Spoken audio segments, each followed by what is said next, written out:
Whoa, whoa. What's going on, Restream? That's a good way to start up the year by going crazy. Anyway, Happy New Year, gamers, and welcome back to the first episode of GQAzndood Gaming Academy podcast for 2025. Happy New Year. I hope you had a great 2024, had a good rest on your holiday, and now you're back at the Academy, classes in session, and we got a great great year for you guys upcoming here. Got a lot of good stuff coming up, a lot of new stuff coming up, a lot of changes, and of course, resolutions, just like every year, especially this year in gaming. So, if it's your first time here, awesome, welcome. I am your host, GQAzndood, and I'm so excited to kick in off another year in gaming, laughter and deep dives into the world that we love, which is gaming. Tonight, we're reflecting on the holiday season, what went down, what we played, and what surprised us. Plus, it's time to talk New Year's resolution, from gaming goals to personal level ups. We got plenty to share here, and I'm not alone. I got backup, and I got the faculty here with us today. And of course, we're looking ahead to what 2025 has in store for all of us gamers out there. New releases, trends, and the stuff that we can't wait to get our hands on, like that new Virtua Fighter game that I saw. So grab your controllers, settle in, and let's ring in the new year with some awesome discussions. And also, here's a fantastic year to you guys ahead of us and to the world of gaming. So let's get started and start introducing all the peeps that we have tonight. Of course, if you guys haven't been to the show or haven't, it's your first time here, I do this with two other awesome dudes here that I, probably can't do this podcast running effectively without. But first of all, I want to introduce you to these guys. The first one here, I played video games with him at the Tilt Arcade in our local mall here in Bellingham, and he's ran that arcade for a long time. We even ran tournaments at that arcade. And he's also participated in that as well. And that's my dude, my man in the street, the man with the plan, Blazing Ace Nelson. What up? Happy New Year, dude. Happy New Year, boss. And same to everybody that's watching. Happy 2025. We've got plenty to look forward to this year. And I'm just as hyped, not just to experience everything, but to share it with y'all. Welcome back to class, everybody. Absolutely, man. And it's like one of those things where I try to celebrate gratitude, right? And I was thinking to myself while I was on vacation, because we were out, at least I was out for at least 3 weeks, that I am lucky to be alive right now in this time of, space and time and gaming, where I saw one of the games be remade to a more updated kind of like level of quality. And that, I'm talking about Final Fantasy Remake, among the other remakes that have been out there, right? So I'm just like kind of grateful that I'm able to exist in this timeline, so and another reason that I'm grateful for that who exists in this timeline is my other faculty member here, the dude, the man in his ivory tower. And I say, like I said, this guy is I've worked with him. We've been in the trenches together on many Black Fridays, and then kind of serve the community when it comes to video game rapport and kind of just delivering games that most gamers don't seem to find outside the mainstream. And he's done a really good job with that, and he's very educated in the gaming world, and I'm always welcome and grateful to have him here. And this is my dude, the Tragically Elite, kind of like an emo band, right? An emo band. I don't know about that. No, not that bad, man. That's it was a tagline from a webcomic I followed for a long time. Kind of got in the ground level of in terms of fandom. Notorious now, but just something that stuck. It was a handle they had on so many different consoles. So happy to be here. Happy New Year to everyone. To the students who always get in touch with me every year that I get to reconnect with at this time. My friends at college I used to make, Akemashite Meirito. Happy New Year in Japanese. Always reminded that every year it rolls around. I'm like, oh yeah, that's the word for it. That's the saying. Cool. Glad I remember something. Awesome, man. Well, good to have you guys both here. I know I missed you guys. It's been like 2 to 3 weeks without kind of congregating together, talk about video games, and it's been too long. So yeah. I'm hyped for what's to come, and I saw the cheat sheet for tonight, and I'm excited to get things going. So as always, you guys, anything I guess you want to share before we kind of kick things off? Well, everything I could think of that I want to share, that's gonna be stuff that's coming up later, man. Like, Yeah, same here. I mean, the stuff we were talking about and what we were planning on talking about, I think covers everything that I need to say. Let's get into it. Okay, fantastic. But with that said, let's get into this week in gaming history.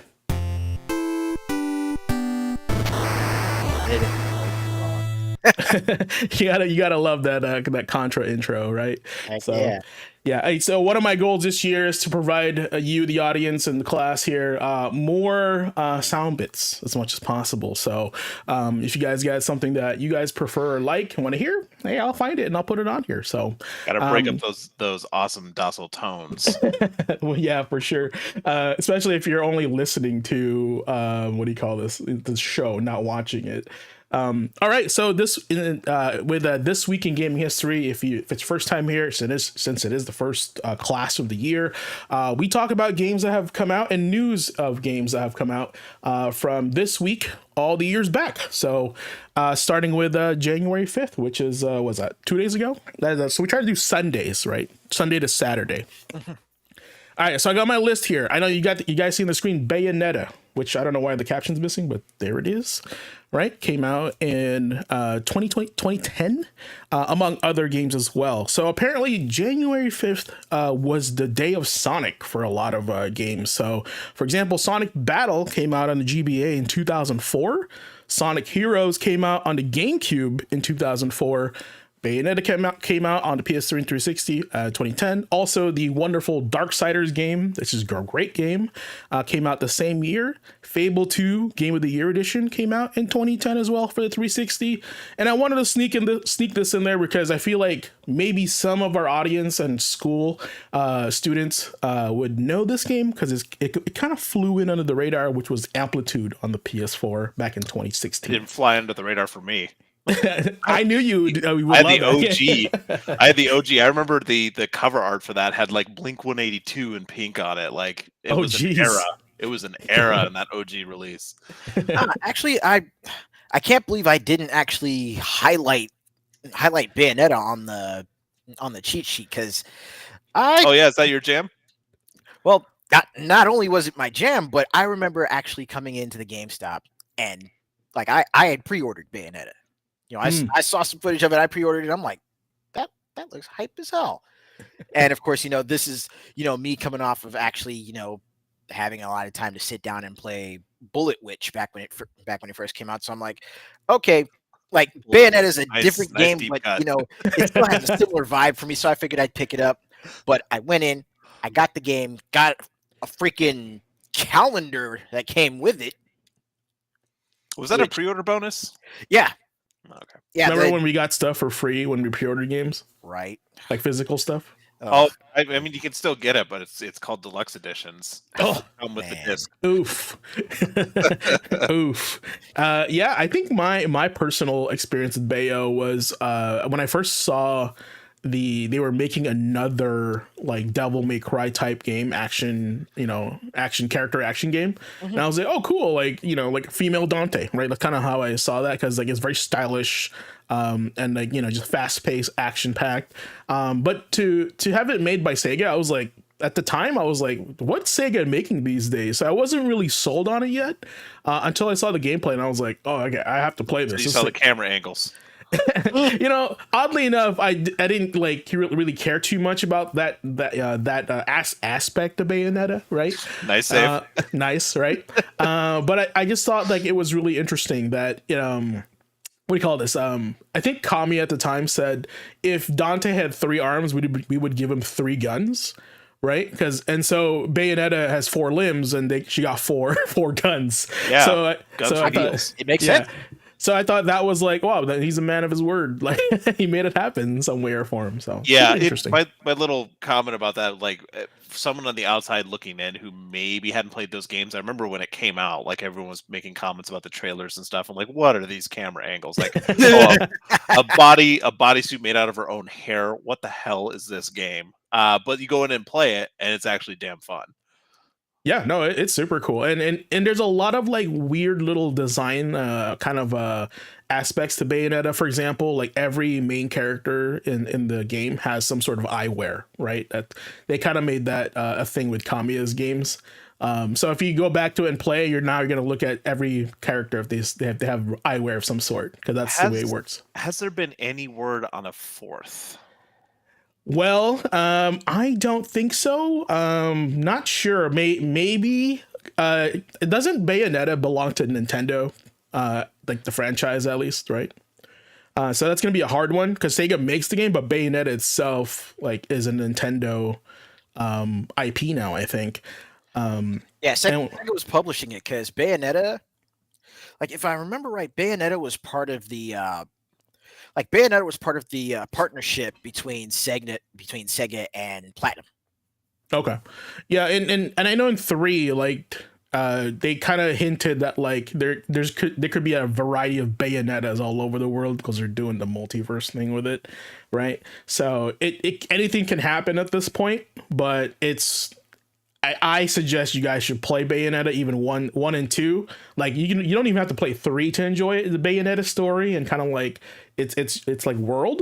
But that's, there's a lot of games to play, but I suggest doing Bayonetta 1 and 2 at least. From what I'm seeing, it doesn't look like Nintendo owns it, but they certainly published it later on when Sega wasn't able to self-publish. It kind of depends more on who owns Platinum.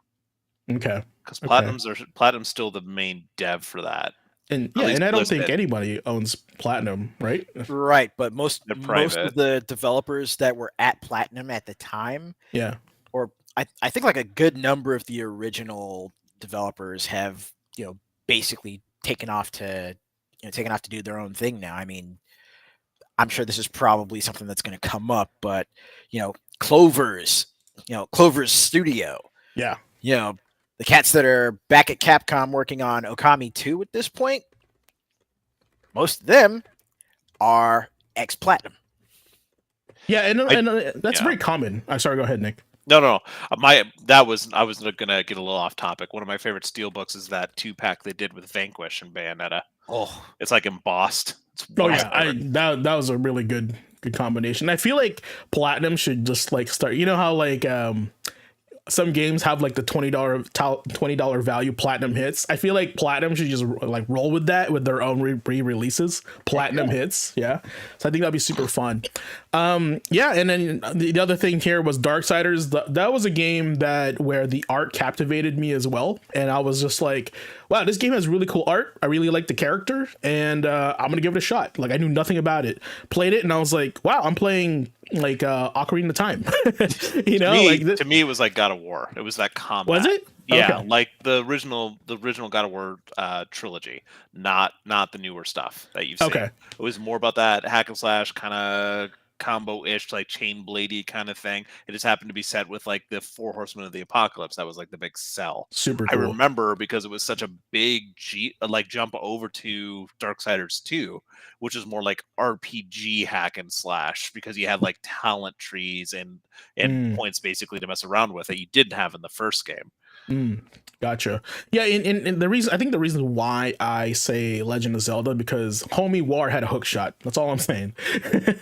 And I was like, wow, this is Zelda. Apparently all it takes is a hook shot, and then it's a Zelda game. So pretty much. All right. Anything else on this list, guys? You gonna want to chat about?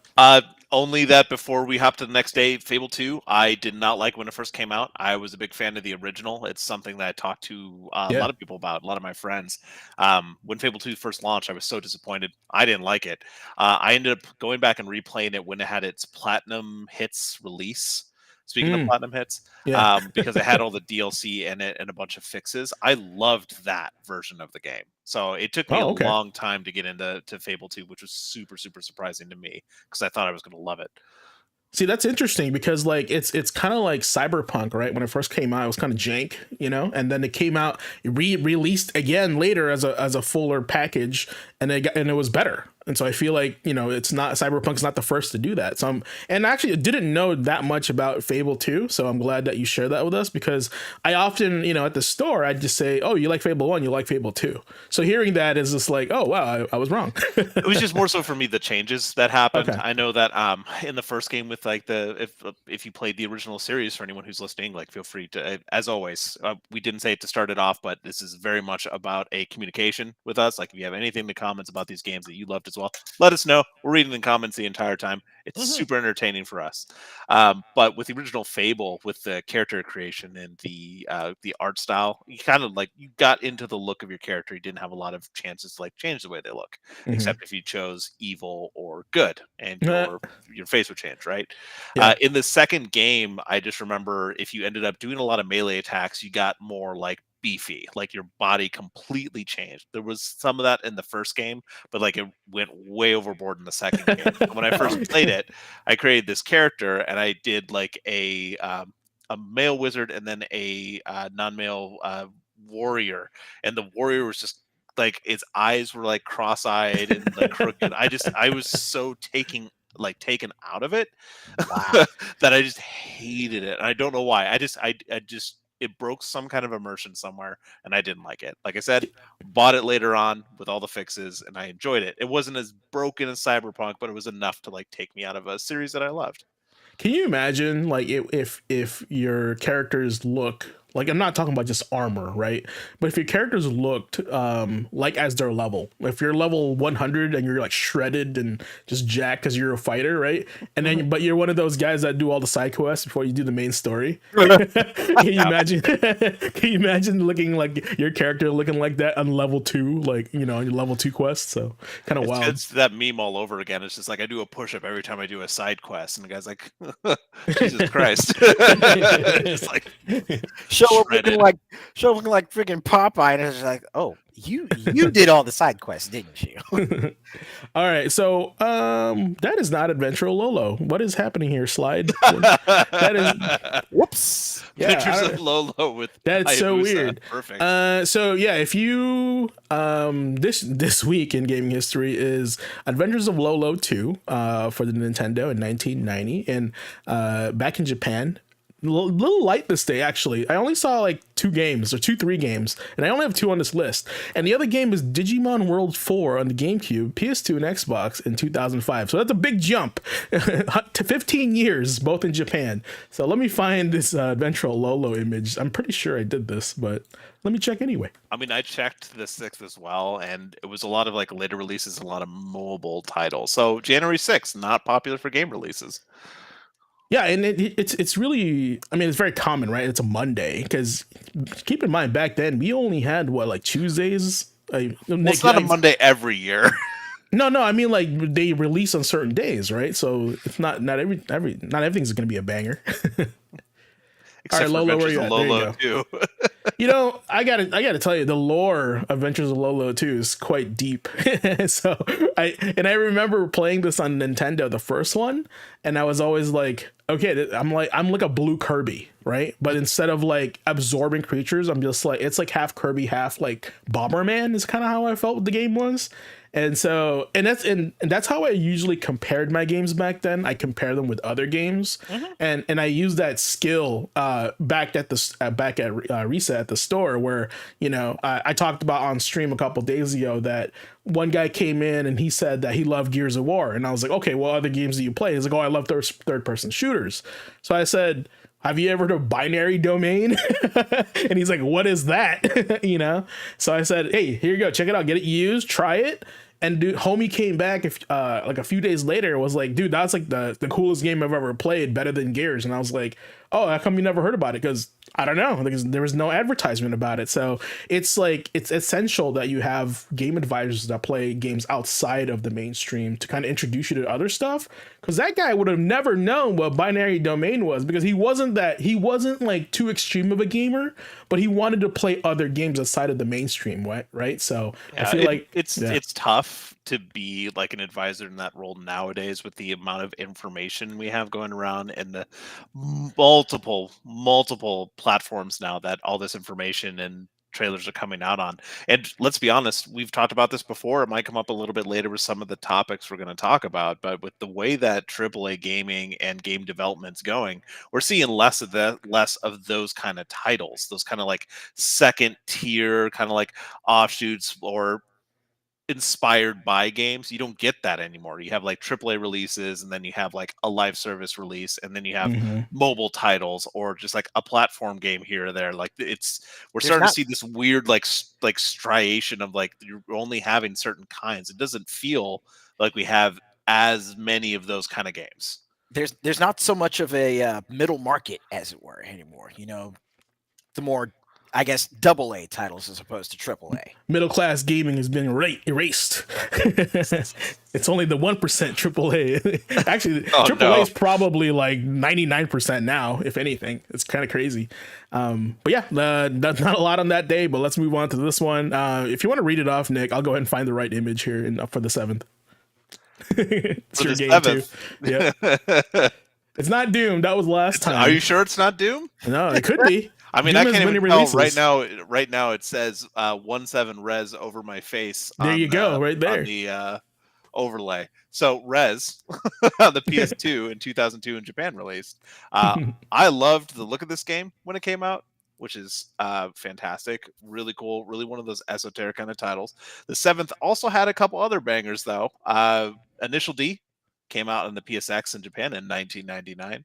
The Next Tetris came out on PSX in 1999. I thought right before we were going to say that game, I was like, oh, they lost this chance to say, like, they could have just called it the Nextris.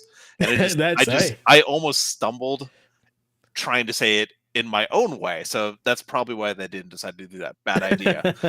Crash Bandicoot 2 Entranced for the GBA, released in 2003. And this day in gaming history, 2008, near and dear to my heart, EA acquired VG Holding Corp. I don't know if you know what that means, but a couple particular development houses were then under the umbrella of EA. Ace, do you know what those two are? Those two being BioWare and Pandemic Studios. Some big names that have forever changed their trajectory after EA got a hold of them. So that happened on January 7th in 2008. Mark it on your calendars. A black day. Okay. Right? Okay. I was wondering what Pandemic was. Yeah, but they're the ones that made Mercenaries. Oh yeah, awesome. Great underrated game that a lot of, I think when it was released, the big rush of open world games was like the thing to play, and Mercenaries kind of got overshadowed by a lot of mainstream games, and we try to push that at the store because we want people to expand their gaming repertoire, right? So with Rez, like, do you think, I always remember Rez to be like one of those games where music is the weapon, right? Music is the key to the game. Was there one before this? Would Tempest 3000 count for Rez? Because they have some similarities. Kind of, yeah. I could see that. You're not far from it. I mean, it's one of those fast action kind of shooters with a bunch of crazy things and polygonal things all over your screen. Yeah. So you're not wrong. I do remember that this game, one of the reasons that it was so interesting, it had one of those like crazy like descriptions for it too, of like, what is the lore of what's happening in Rez right now. I pulled it up on the screen, but Rez is a fast action shooter that takes you deep into the world's computer network. This thing was ahead of its time. The quote-unquote Project K network has recently been upgraded to handle the rapid expansion of the information age in the core, known as Eden, holds the most advanced artificial intelligence the world has ever seen. It was ChatGPT. Unfortunately, Eden cannot handle the ability to create her own thoughts and buckles under the pressure of an existential breakdown. She is lost deep inside the system, and you're the only one that can bring her back online, saving the world from utter chaos. Wow. That's a plot right there. Right. But then you get in there and you're like, what am I playing? I'm about ready to download this game up myself. I haven't played yet. In the mighty words of James, back in 2015 to 2018, that's a video game ass video game. that's what I said back then all the time. Wow. Okay, I didn't know that the Rez lore was deep like that. Yeah, super. You know what? Like, I'm sold. I might have to sit down and play that. Honestly, it's still cool to this day. I remember really liking the music too, because I listened to a lot of different kind of music that has that kind of like EDM feel to it. But you're like a hacker, you're going to like this dream like cyber world kind of thing. It's fun. I expect many Vacha Vidya videos on Rez, because he does a deep dive on Dark Souls games, but he didn't know about Rez, so I expect a lot of videos about that from him. So all right, here. So that is not Super Contra on the screen. So I'm having a lot of trouble in the new year with their content. That is the mighty PSP. No, I got this all done. I don't know what happened here. It's just like it like glitched on us or something. But if you guys were listening to the intro, that was stage 1 of Super Contra, and I try to throw in some Easter eggs in our podcast here of music that's of games that we'll be talking about. So if you guys can figure out the songs before they even like hit, it's super fun to figure it out. But yeah, Super Contra came out for the arcade in 1988 in Japan, and then oddly enough, Operation C came out on the Game Boy in 1991 in Japan. It's like, hey, you want Contra at home? Here it is in monochrome. There you go. So that rhymed. That's odd. Another great game that I was personally a big fan of, and it was extremely hard to find at the rental store because it was always out, was Aliens vs. Predator on the Super Nintendo back in 1993 in Japan. And then as we go through along the timeline here, Alundra came out into PlayStation in 1998. The Seven Samurai 20XX on the PS2 in 2004 in Japan. The ever so famous Harvey Birdman Attorney at Law on the PS2, PSP, and Wii in 2008. By the way, made by Capcom, no less, which is weird. Yep. And another game that I thought was underrated, which was super cool, was Kingdom Under Fire Circle of Doom on the 360 in 2008. And I'm going to say Punch Club was one of my hits in 2024 as games that came out and I played, which came out in 2016. Super fun, like almost like a cookie clicker type game, but you guys should check it out. It's only like $3.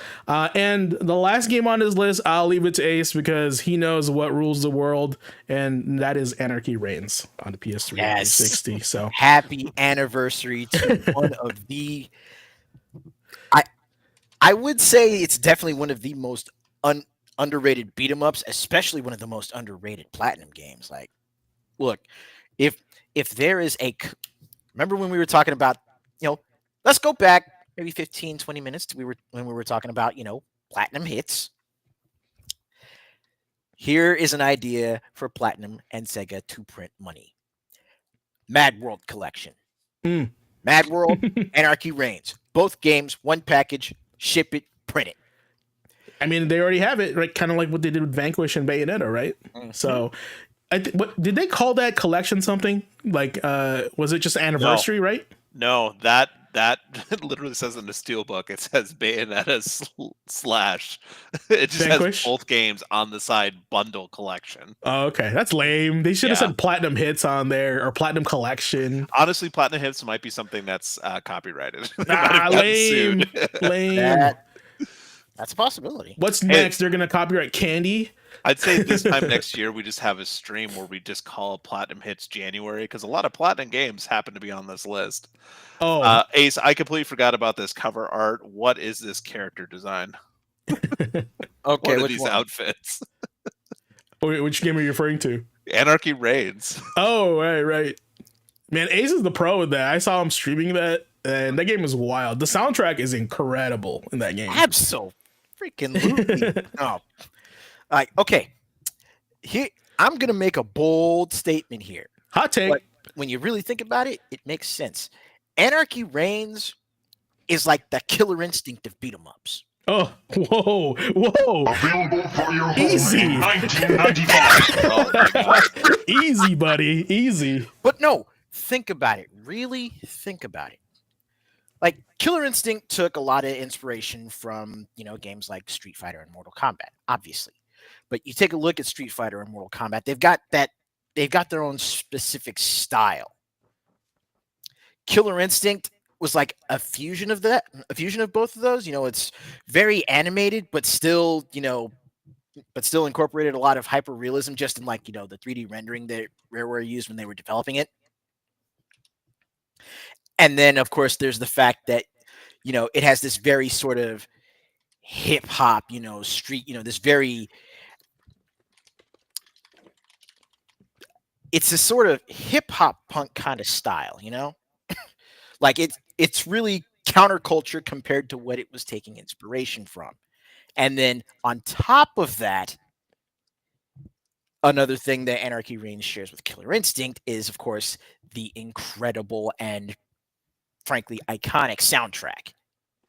Yeah, man, I agree Like with that. That is a game where music definitely helped to define the characters, especially like, Sound the Alarm, the track that plays when you're fighting as, I think that's actually, yeah, that's actually Leo's theme when you're fighting against him as Jack. Yeah.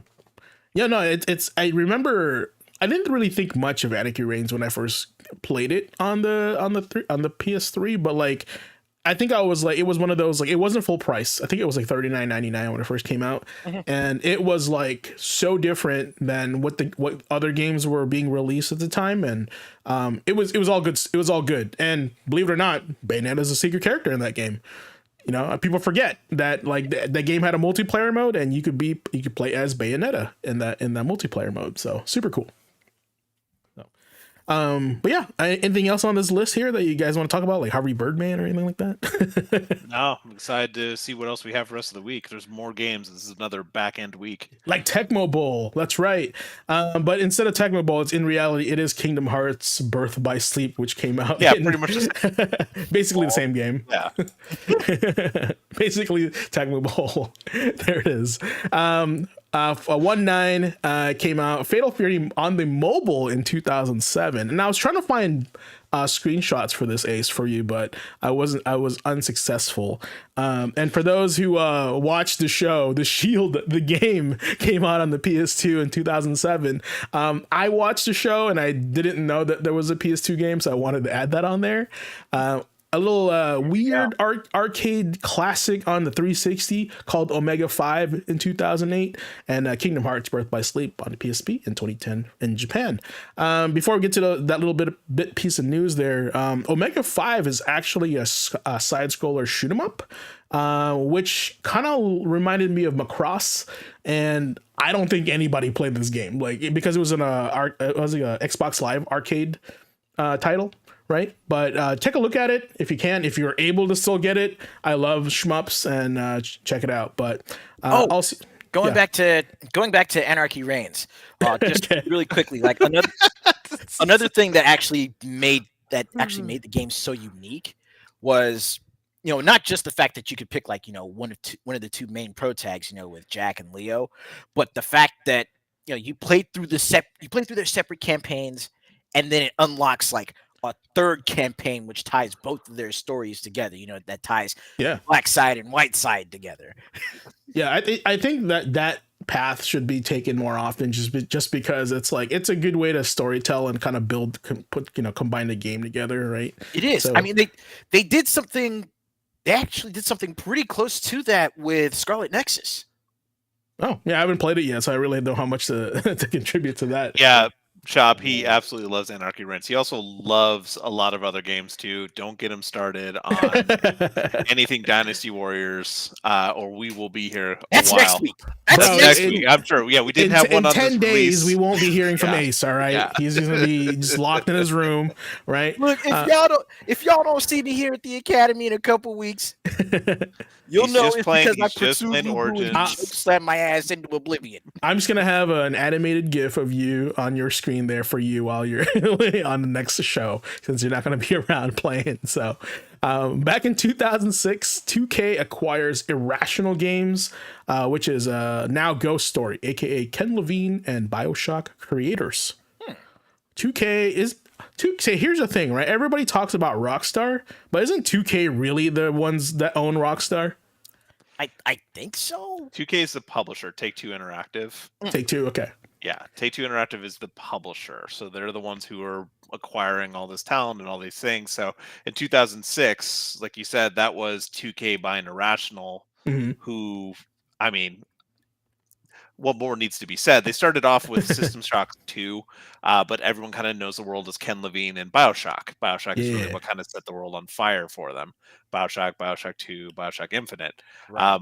Eventually, Irrational was shut down, and then the original creator, Ken Levine, and a couple other people, if I remember right, their art director broke off to do Ghost Story, and that's what they're doing now, and they're trying to move away from that. But it was kind of that thing, like under 2K, it's like, okay, Bioshock sold well, keep making Bioshock, and they're like, okay, but we want to do more, we want to do something different. It's Yeah. like you said, Take Two, they're the ones pushing forward those kind of things. I mean, for a while there, I think Take Two, didn't they own the rights to like a lot of the Lego publishing as well? Or is that TT Games? That might be TT Games. I could get confused with all the T's. Well, I know they did also Borderlands, right? Isn't that No, Take Two's the publisher because that's Gearbox, the developer. Got it. Yeah, so they own a lot of these. So they publish a lot of these games, so they have a lot of under their belt. Not making, They but publishing. really do. They're one of the big ones too. I'll have to I'll grab some and throw it up on the Discord sometime so you can share. But if you ever see the breakdown of the industry as a whole, it's like a pie graph, and they show like where the major like owners are, like Tencent or Embracer Group, and you that'd see be all the interesting. different talent and all the different developers that are under just that one pie like corner. So Embracer owns a massive amount of the market. So when people are getting upset about like, oh man, Embracer's like buying up all this talent and shutting down things, it's like, well, yeah, I mean, look at everything that's under them. It's kind of scary to think, especially in years of layoffs and that kind of thing too. Yeah, that's a rabbit hole that is Yeah, like that goes it's into who like owns what rabbit hole. Yeah. It gets crazy. Yeah, it gets crazy. Speaking of getting crazy, this is the wrong one. Never mind. Speaking of crazy, let's just see what pops up when we try to type something else. Right? That is the wrong one. So I actually wanted This to. is the roulette. This is the roulette section. I wanted to chat about this one specifically because technically the game that you see on the screen on 110 on MSX in 1985 was Yi Kung Fu, which is technically the first fighting game ever made in video game history. Look at that art. Yeah, look at the villains here. I can see the pro tag, right? And what is the bald buff dudes like scenario here? I think what is the lore? But he just looks like a bald buff baby. Look at people in the world enjoying it, no AI, not on their phones. Look what they come up with. That's right. This is the original concept right here, right? The progenitor of fighting games. To think Killer Instinct came from this. I mean, yeah. That is true. My experience with Yi Kung Fu wasn't actually in the arcade. It was actually on the Nintendo where they had, and I believe this is the Famicom cart art. So I wanted to kind of show that over here as well. Had two buttons, punch, kick, and then jump was just like up on the D-pad. And that was the concept. And if you hit something, you hit something. There was no special moves or anything like that.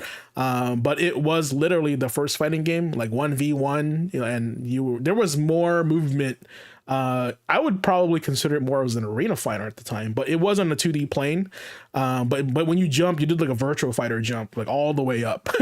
So one of them jumps. Yeah, one of them jumps for sure. Speaking of jumps, another game that you should jump on to play is Mercenaries Playground of Destruction. Like I said last time. We just talking about Mercenaries? Exactly, yeah. It all links together. PS2, Xbox in 2005. The Legend of Zelda Diminished Cap on a GBA in 2005 as well. The Castlevania Double Pack on the GBA in 2006, Aria and Dissonance. Super rare cartridge, by the way, so good luck looking for that. Mega Man X Collection on the GameCube and PS2 in 2006. Great collection. Wild Arms 4 on the PS2 in 2006. And also in 2008, Turtle Rock Studios acquired by Valve. So that seems to be a big one. Huge one for us too, as our history with Left 4 Dead 2. Yeah, and I think there was a little bit of tease there. I think I want to chat with Nick about a little bit later here about that. Also, does that say 1932? It does, my friend. Okay. Bally Entertainment Corporation is founded, famous for their pinball machines and also acquiring Midway and the Astrocade console.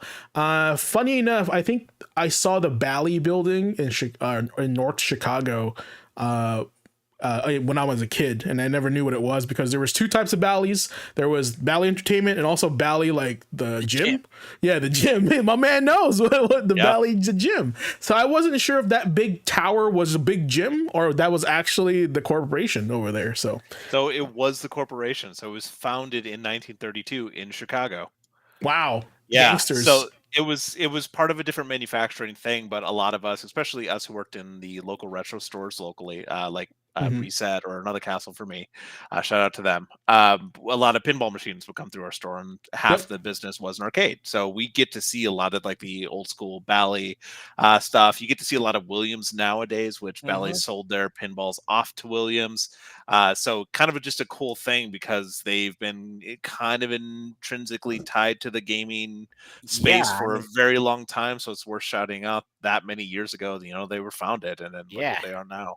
And I mean, I'll put it to you this way, even before I started, even playing stuff like, the Combat Tribes or Galaga, or even before I started playing any arcade games, I was basically just hooked on pinball. And my man brought out Combat Tribes.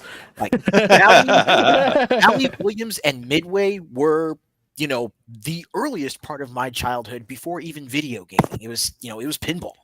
It's true. Bally Midway was on a lot of marquees and a lot of like demo reels of arcade machines. Mortal Kombat, Smash TV had Bally Midway, Total Carnage. Pretty much any LJN games that came out on the Nintendo or Acclaim games were published or made by Bally Midway at the time in the arcade, right? And then they were ported over to the Nintendo with LJN and Acclaim. So it's I put those two and two together all the time, and it's like I know the logo, right? It's like the W for Williams, right? Yep. And so it's one of those things that just show up on arcade marquees. And I was looking over here, and I just literally saw this game on my collection. So Harvey Birdman, Attorney at Law. I didn't know I had a copy of this, so this is cool. Yeah, I sent a picture in our Discord chat of the Astrocade, but look at that controller. It is really like a gun hilt with a trigger and a dial at the top.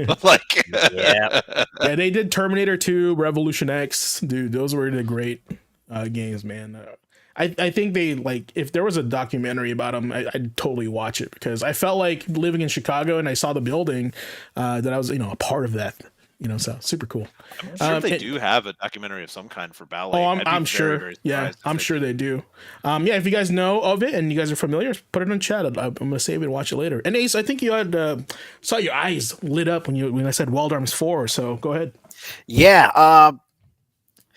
Now, Wild Arms 4 was definitely Wild Arms 4 was something of a departure from a lot of the vibe that was established over the first three games, because the first three Wild Arms games leaned very heavily into the Sergio Leone style spaghetti western influence, but then Wild Arms 4 took it a little bit more futuristic. So it went from spaghetti western to more like anime sci-fi western, like Cowboy Bebop, anime sci-fi.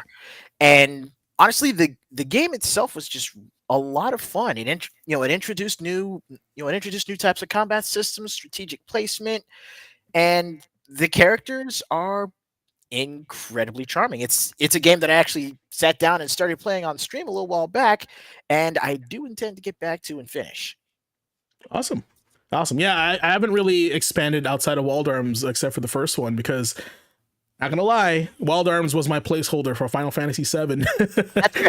I bought that because I was trying to make past time for 7's release. So that was my experience with that. All right. Anything I would just personal recommendation though, if you're going to be jumping into Wild Arms, because each of the games, much like Final Fantasy, aren't really tied to each other. They're their own separate stories. I would highly recommend picking up 2. Okay. And I don't know if you know this, Nick, but I noticed that the first few were published by Sony, but then they got switched over to Age Tech.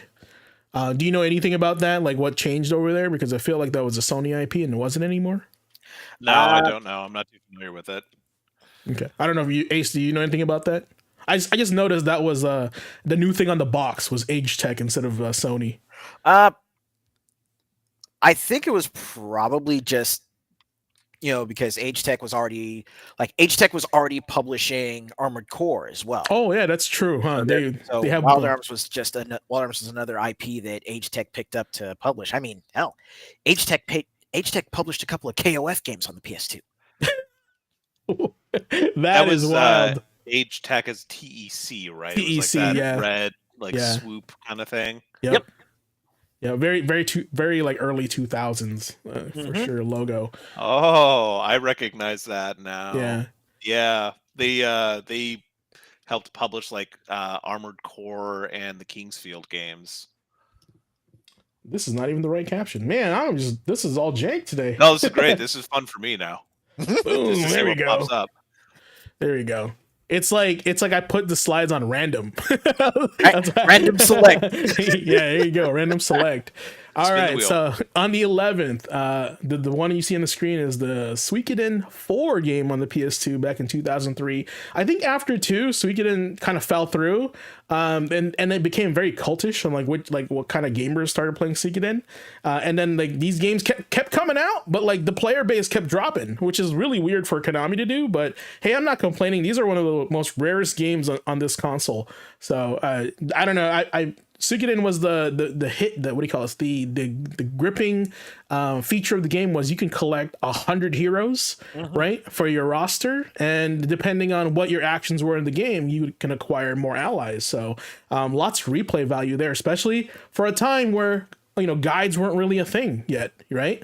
So you end up replaying it and you go, wow, I never thought I would have acquired this hero, and you kind of see if you try to acquire each hero. So 100 heroes is a lot of replay value. So, especially with the different combinations of characters you could put in your formations. Yeah, no, that's value right there. Like put 100 heroes in that thing.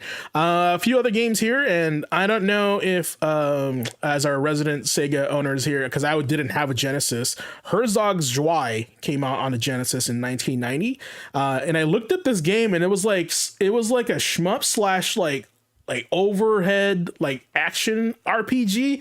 Correct me on that. I haven't played it, but the title is kind of insane, right? So super cool. I remember it being a RTS game.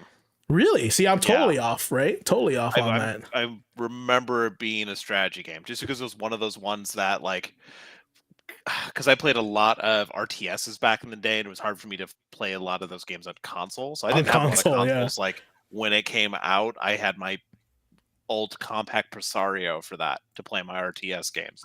No! You triggered him. Yeah, man. I had one of those Jesus beige towers of power with a green button on it. I remember it very vividly in my head. That's why every once in a while you see those compilation videos on YouTube and stuff, right? Of just sounds only 90s kids recognize. And I'll hear the boot up noise to Windows 95, I'll hear the 56K connection going off, and it sends tingles down my spine. When I see that OG Presario case, same thing. I just get this nostalgia hit in the back of my skull. Anyway, what does Herzog. It? So the you're speaking of sounds that send you tingles on your spine. The sound that I don't miss is the sound of the internet back then. When it sounded, when you pick up the phone while you're on the internet. Oh man, hell no, do not miss that. You have a soundbite for the Windows 95 boot up noise, right? Checks notes. I'll put that on my request.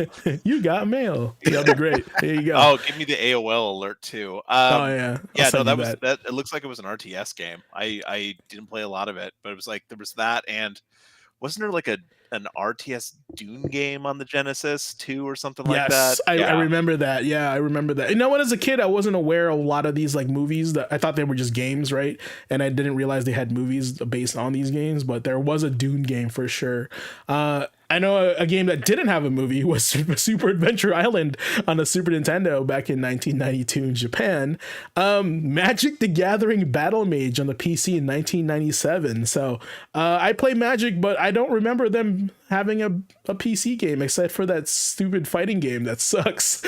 So Ace, of course, Dynasty Warriors 3 Extreme Legends. We couldn't get through a week without Dynasty. On the PS2 in 2003, pretty much the complete version of Dynasty Warriors 3 at the time. And that's a big one because 3 was like when it started getting like popular and more people started playing it, which was technically 2. Yeah, 3 was when it started getting popular, and 3 was also when they started, you know, I still say 3 and especially Extreme Legends was literally the first time that I saw, you know, a console game doing expansion discs as opposed to PC games doing. That is true. That is true. And if you kids don't have retro systems like these, I can't believe I'm saying retro systems. This is crazy for PS2. Is that the expansion game also work with the original game? Right, like it recognizes you have the save file of the older game, and so I thought that was super neat. Technology, yeah. Oh man, memory cards. What the heck? That's wild. But yeah, here's a game that's timeless. That's showed up everywhere. Is Resident Evil 4, originally on the GameCube in 2005. And then as you see on the screen, Suikoden 4 on the PS2 in 2005.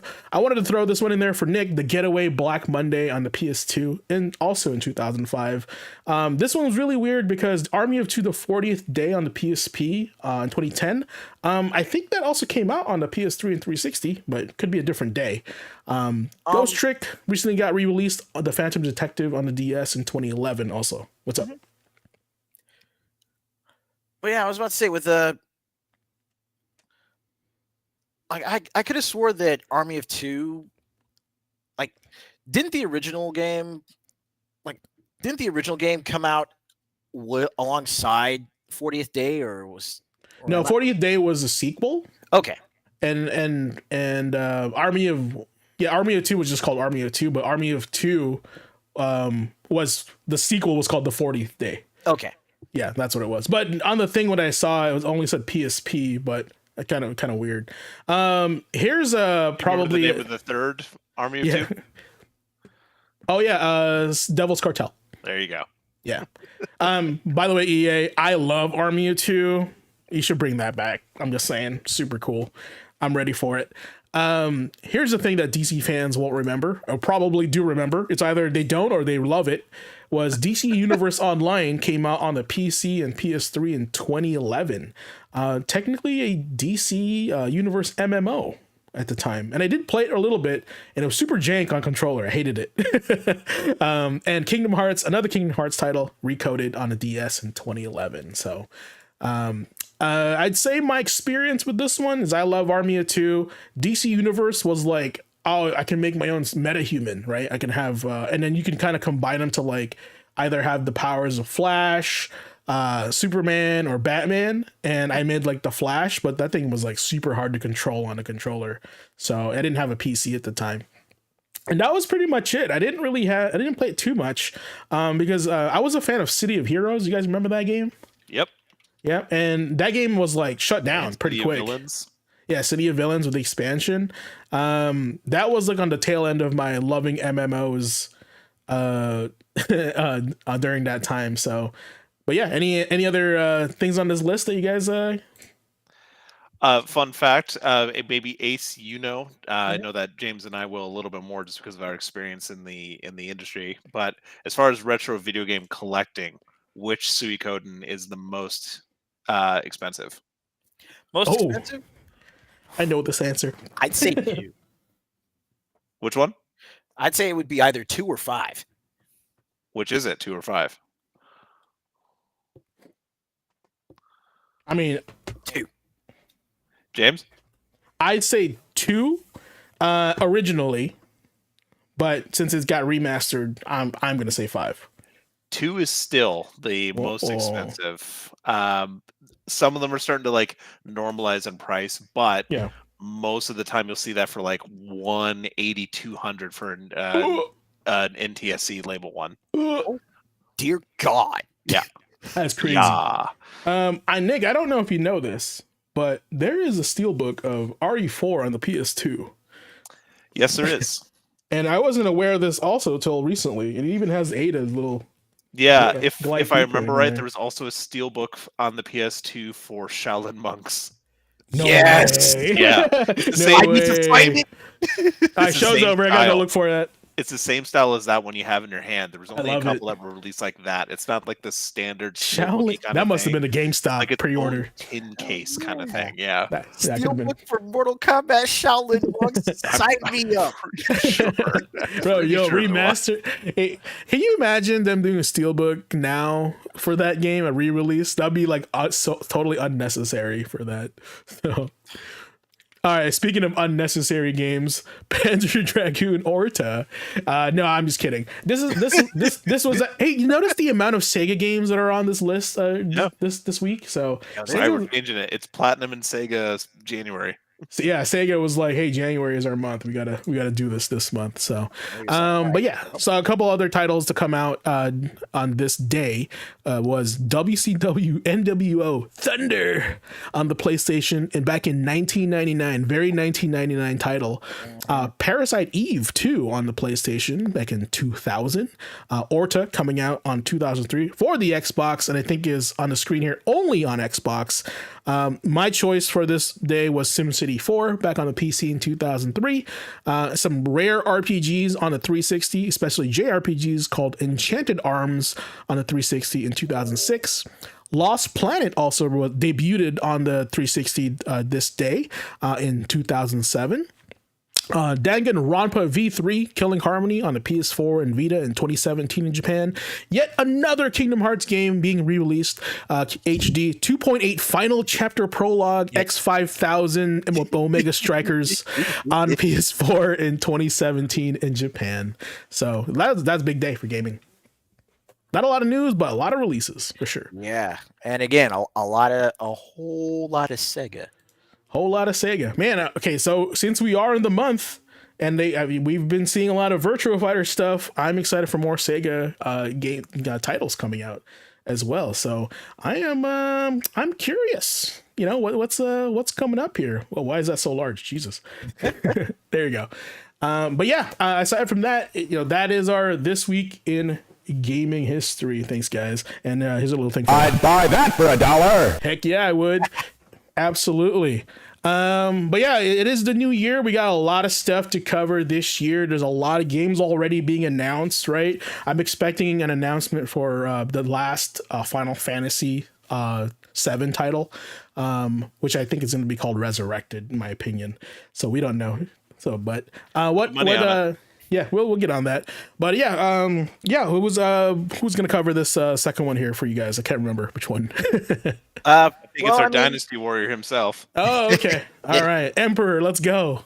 So yeah, this next part that we got cooked up for you guys, it's a little something that I know I talked a little bit about, during most of my streams coming up towards New Year's, but just with the new year actually here now, I'm sure there's a lot that folks have wanted to try and either follow up on from the previous year or improve upon.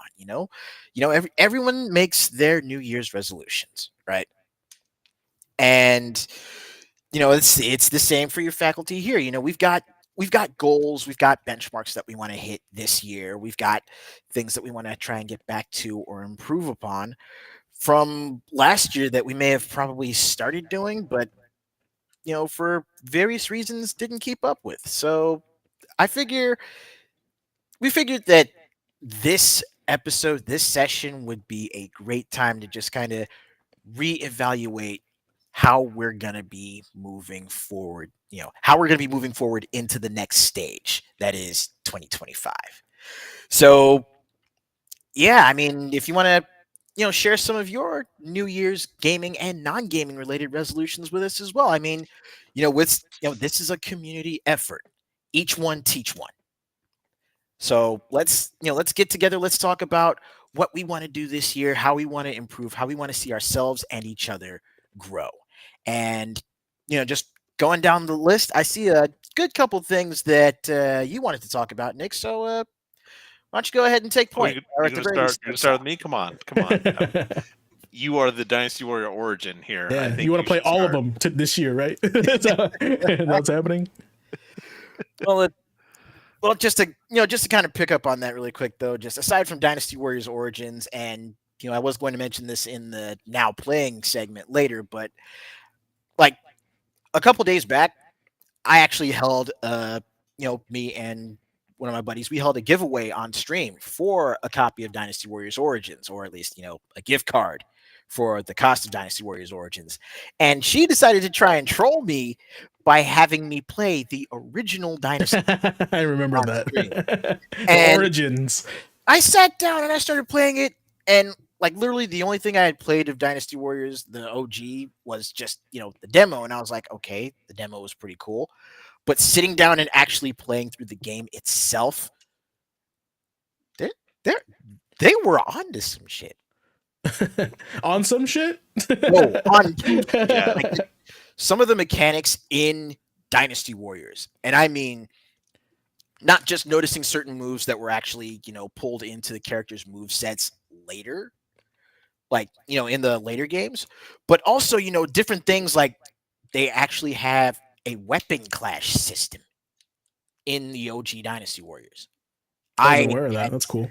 I had no idea until I was literally playing it, and I was like, I think I was at the start when I was using Zhao Yun, and I got into a straight up weapon clash with Xiahou Dun, and I'm like, hold up, what? They were doing this all the way back then?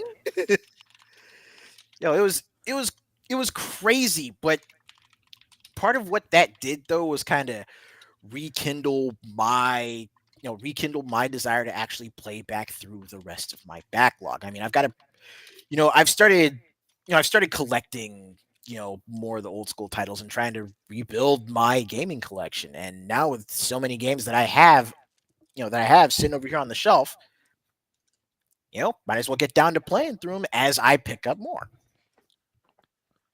I feel you on that, and I think that's why for my resolution this year that I actually talked about on my streaming channel, on my not non-academy one, was on this year I'm doing the A to Z Gaming Challenge. So, and if you guys weren't aware what that was, if you're unfamiliar with it, I am gonna play a video game starting from the letter A all the way to Z this year, and try to just play games I have not played yet, challenging myself to play 26 games that that I'm not consistently playing. So right now I actually just started not too long ago playing Aliens Dark Descent, and I played Aliens Fireteam, third person, 3-player shooter, corridor shooter, and Dark Descent is actually quite the opposite. And the way it was advertised was a little bit weird because it felt like an RTS, but it's nothing like an RTS. If anything, it's like Commandos back in 1996, the way it's played. But going back more on the A to Z Gaming Challenge, I try to find games that are in variety. Like I wasn't focusing on RTS, first-person shooters. I wanted to grab every type of game that I could, whether it's AAA, single A, indie, right? And just try to, dip my toes in every game that I can for the next year, for this year, kind of expanding, getting out of my comfort zone. And there was a lot. Or why? Why? Yeah, I gotta go look. But yeah, if you didn't pick Yakuza 0, then I'm rioting. Well, I did put Judgment in there, and that's not under why though. and Lost Judgment. I actually have my list here that I can paste on chat for you guys to take a look at. But for why I pick Yuppie Psycho. And oh no! So are you guys familiar with Yuppie Psycho by any chance? Heard of it, yeah. Okay. It is actually a horror game, but the aesthetic of the game is pixel art. So it's gonna be super interesting. And it's man, this list is like, this guy plays everything and anything. He plays trash. Like there's no rhyme and reason for this list unless he just likes video games, right? It just ranges so crazy.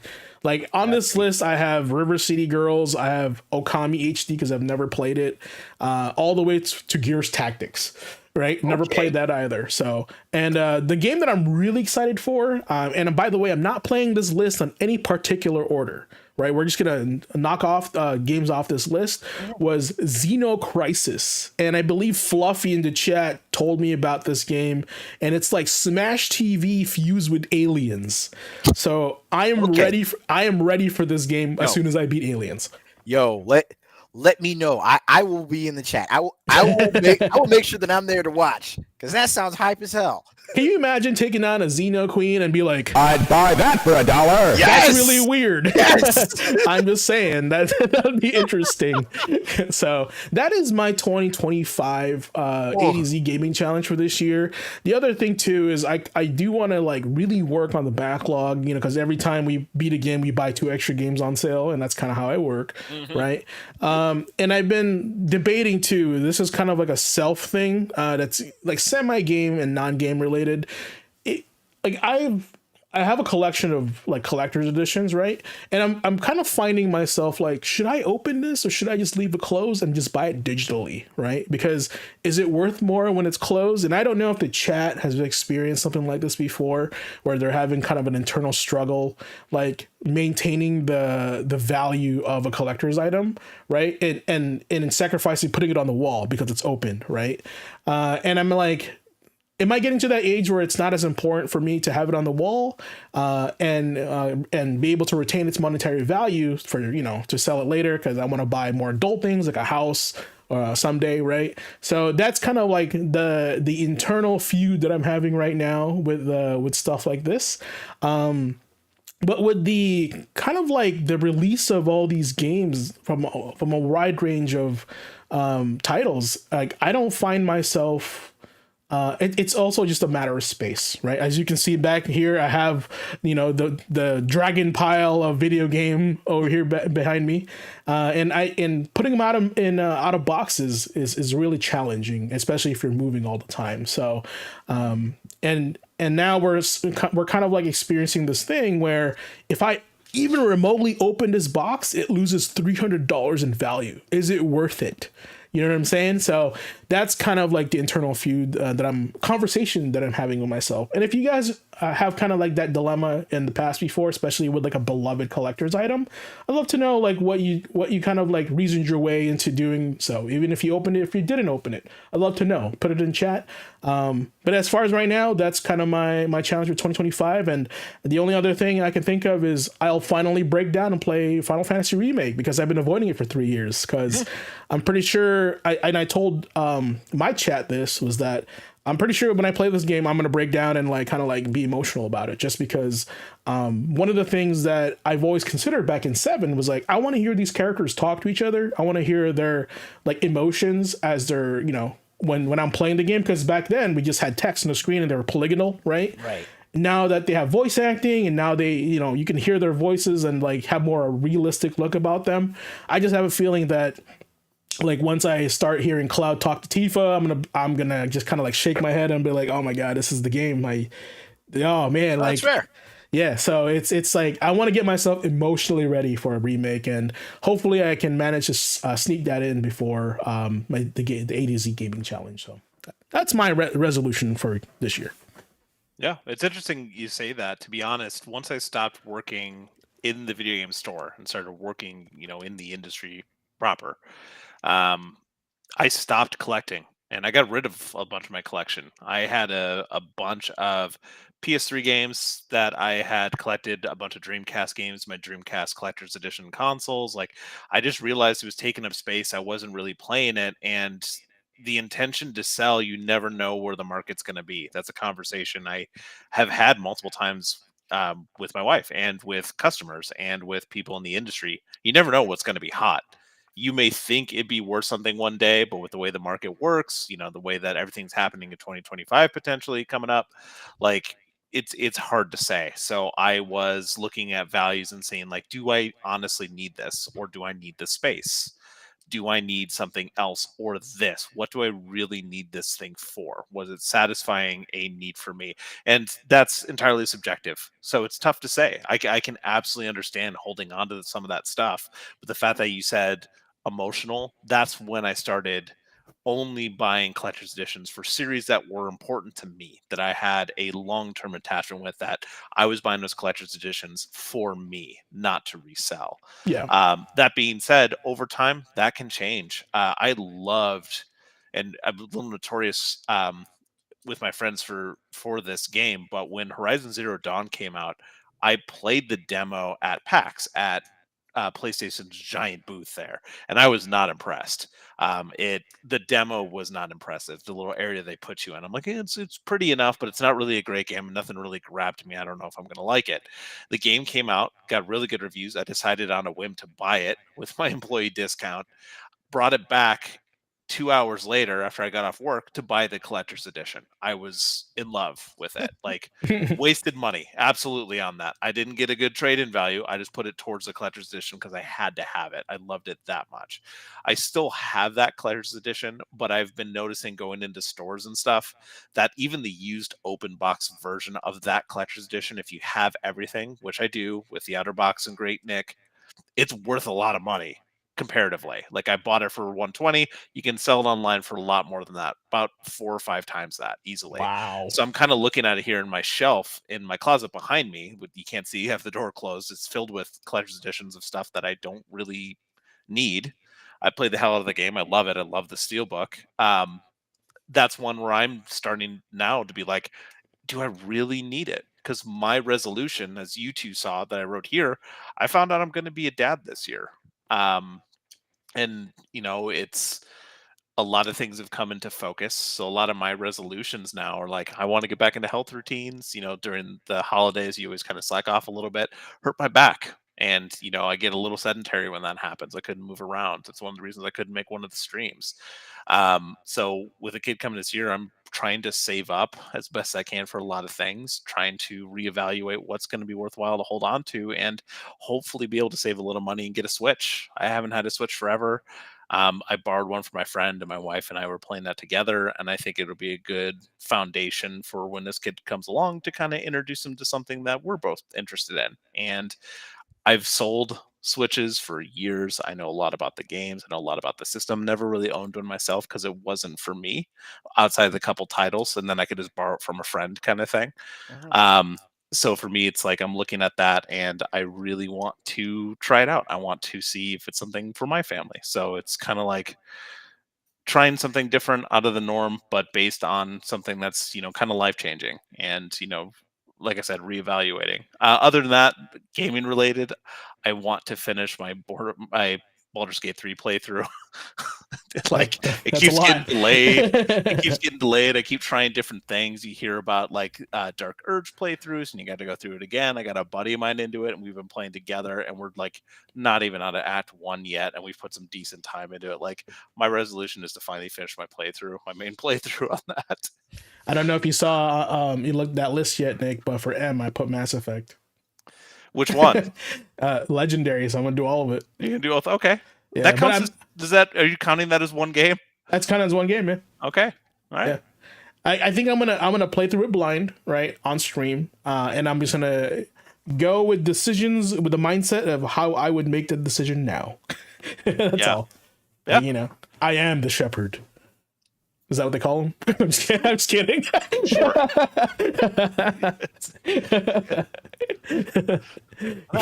Going back to that, though, just, the conversation as far as, collecting versus, space, and that sort of life evaluation, it's actually interesting because I feel like, it's like all three of us are at different points or have come to different conclusions just off of that same question. Because again, with me, I'm at a point in my life, but also in a particular position in my life where I can start rebuilding the collection that I had. And it's not even a value proposition as far as market value proposition. It's definitely more personal. It's more, I'm collecting these games not just because they're important to me, not just because I've played them in the past, but because I do intend on actively getting back to playing them again. This isn't just sitting on the shelf collecting dust. I mean, hell, you mentioned wanting to pick up a Nintendo Switch. I was gifted an OLED model for Christmas, and I've been going back through playing Hyrule Warriors. I got the definitive edition because I used to have Hyrule Warriors on the Wii U. I got that. I got Age of Calamity, and I'm going back through and I'm picking up games that I saw over the lifespan of the Switch that I'm like, I would play this. I want to play this, but I don't have the system for it. And here it's we like we said, it's subjective, and it's interesting even within a certain span or even a certain industry. Like I mentioned, working in the industry, the people that I got to know, like there are people that are hardcore collectors, like go everywhere, to every store, to every flea market, swap meet, whatever they can to get and collect and build out these massive like swap meets. collection kind of things. And believe me, there's still a part of me that if I was able to afford a house, I would want a basement area just for me. It would have a couple arcade machines, it would have the neon lights, it would have the what I want kind of thing. That's still always going to be there in the back of my head. But then reality kind of sets in, and it's like, okay, to get there, I've got to do all these things. So in the meantime, what's worthwhile for me in this phase of my life? The collector stuff that I have are things like I have that Master Chief helmet that's signed by 343 crew. Like I keep larger things that are more like personal or sentimental. I make room for those. And then like the collector's editions for games, I'm not buying it unless it's something I'm absolutely in love with, or a series that is intrinsic to my life. I bought the Virantium edition for Dragon Age Veilguard. I have not put more than like 40 hours into that game. I just stopped. I started playing Metaphor, and I fell in love with that. I've been playing that. I remember I didn't play any of the older Personas. I played Persona 5, loved it so much. I sought out the collector's edition for that and bought it. Like something has to really speak to me for me to be like, okay, I'm going to spend the time, effort, and money to make sure that this is in my life because it's that important to me. But I get the motivations behind it. Absolutely. Yeah, it's definitely like a crossroad right now of like what to do. Yeah, you hit a breaking point. Like you said, that's what happened to me when because I moved down to the Seattle area for career stuff after I stopped working at the arcade in the retro store, and I was living in a condo, a 2-bedroom, 1-bath condo with my wife, and we're building stuff out. We're building this life together. I'm like, I honestly don't need these consoles. They're just in boxes. They've sat there for 2 years in boxes. Like I said, I'm not going to get around to playing it. Yeah. Well, I mean, only time will tell, and I think the lesson to be had here, the number one takeaway is like depending on the situation in life, you get to dictate, what's important to you, right? Whether it's gaming related or not, you'll make the choices and sacrifice needed, right? Happy birthday, Andre! I am also hitting a milestone at the end of this month. Mine's a little further along. Well, yeah, I mean, with that said, 2025 is kind of set into motion here. Heck yes, can't wait, especially for this next part. Yeah, there's a lot of titles. Packed. A lot of titles coming up. I feel like I think I said to myself, I feel like that's the conversation we have every year. This year is packed with gaming. And this is why I said earlier when I said it's a good time to be alive as a gamer, because I feel like when I was a kid, there was only like 1 or 2 titles that you were excited about, and you had to wait like 2 to 3 years for that ever since it gets released on GamePro or EGM. Right. And then now we have the gaming, sphere is so abundant in games that like you can wait for a game for 3 years, but you also have 5 games in the backlog you haven't tried yet. And it's changed so much ever since I was a kid, but in a positive way, in my opinion, right? Of course, there's some negatives, and we kind of covered those back in 2024, but we're looking forward to 2025. What are some games are you guys looking forward to coming out this year? Well, I'm sure y'all know that. Do I even need to say it? Do I even need to say it? And Anarchy Reigns 2, right? That's what I heard. Man, I swear to God, if Sega actually if Sega actually approached Platinum and they just out of nowhere just say, "Hey, Mad World Collection," or "Hey, Anarchy Reigns 2," y'all would hear me all the way across town. Sirens and cops show up. Pretty much. That's Anarchy Reigns, all right. But no, real talk. Dynasty Warriors Origins is definitely one of the big ones that I'm looking forward to. That's hitting early this year. It's going to take up a good right, Andre. For me.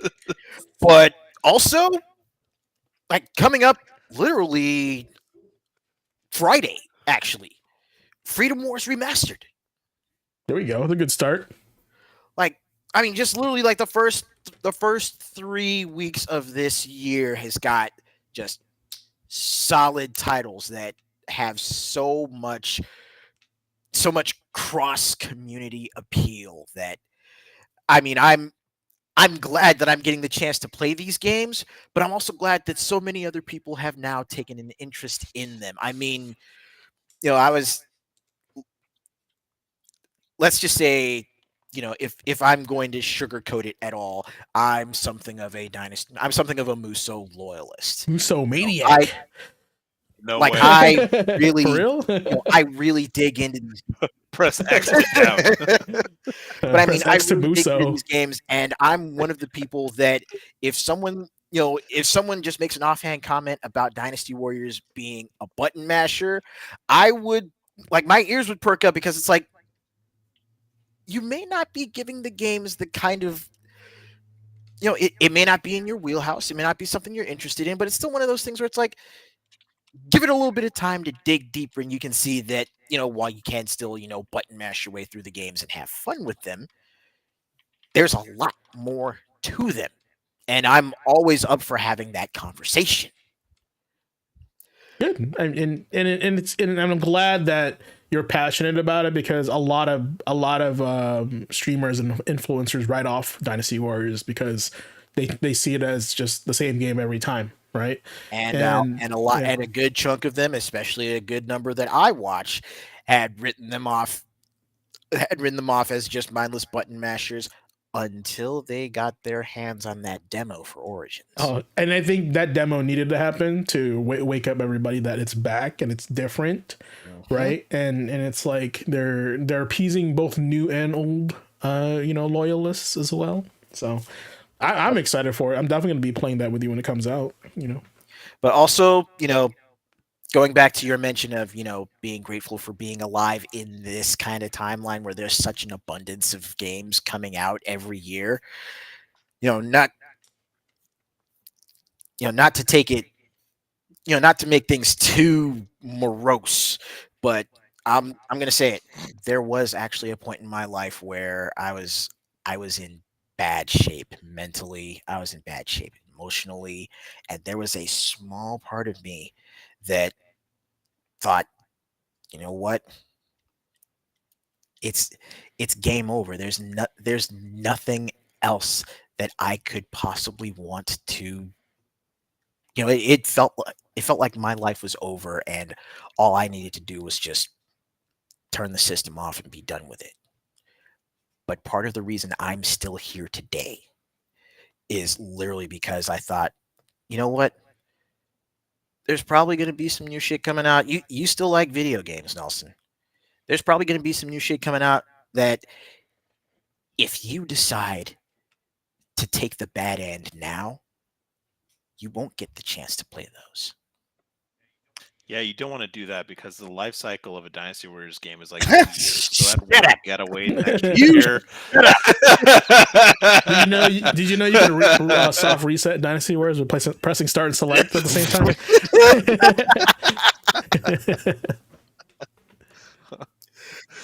Not to make light of it. Hey, if it's only another year, man. You're gonna get another. If we can't laugh about it, then what can we laugh about, right? Yeah. Also, I mean, like I said, if not Dynasty Warriors, Samurai Warriors, it's gonna be something, right. Just interchange it. Warriors Orochi 27. Like that's what's gonna happen. Now, other than that, though, even outside of Dynasty Warriors Origins, though, probably the biggest game that I am looking forward to getting my hands on and playing and sharing and streaming with everybody this year, hands down, got to be Fatal Fury City of the Wolves. Preach. Cool. The art style of that game is amazing, and I think SNK finally found their aesthetic, because for a while there, when during COVID, when they had 14 was their like return, right? Mm-hmm. But it wasn't really a welcome return because they were still trying to get their foot in the door, right? The gameplay was good, didn't play great online, and it looked like booty, right? In comparison to the other games that were already out, right? And I think what really got SNK written back on the map for a game that had terrible online, but the offline experience was awesome. It looked really cool. Gotta be Samurai Showdown. Samurai Showdown really, like, dude, they're back, right? They just got to figure out this online thing. And guess what? We got KOF 15 after that. And that thing is amazing, right? And now they took it even an extra step with City of the Wolves. So they're doing it. They figured it out. Like, and this is what people like. And heck, from that, now SNK has KOF Studio, specifically devoted to fighting game development. We're gonna see Last Blade 3. I'm telling you. Oh my god, they're back. Don't hurt my emotions like that, man. They're gonna do it, man. And here's the thing. I feel like if we see Last Blade or World Heroes. Oh, World Heroes! My god. Once again, y'all would hear me all the way across town. Yeah. And here, SNK to me has the same archive of characters and worlds like Capcom, and they don't need to make new shit. They need to bring back old shit and make it new. And because like these are the things people fell in love with them with, right? So they have attachment to them, right? And like, for example, why are we clapping for an Okami sequel, right? Because people loved Okami, right? The new people will be like, what is this? Right. But that will be that. I feel like that response to new players is going to be anything for any game. Right. So why at least have people that have been devoted to you, cater to those, while at the same time, catering to the new people. I'd have to see sales figures, but I remember the original Kami not doing anything. Well. Clover wasn't. It was kind of more of like it was super like cult hit kind of thing. Great art style. I loved it. I was super excited to see a new Okami game coming out. And I own Okami HD on PS4. Like I bought that when it came out for it. Like I had to play more of it.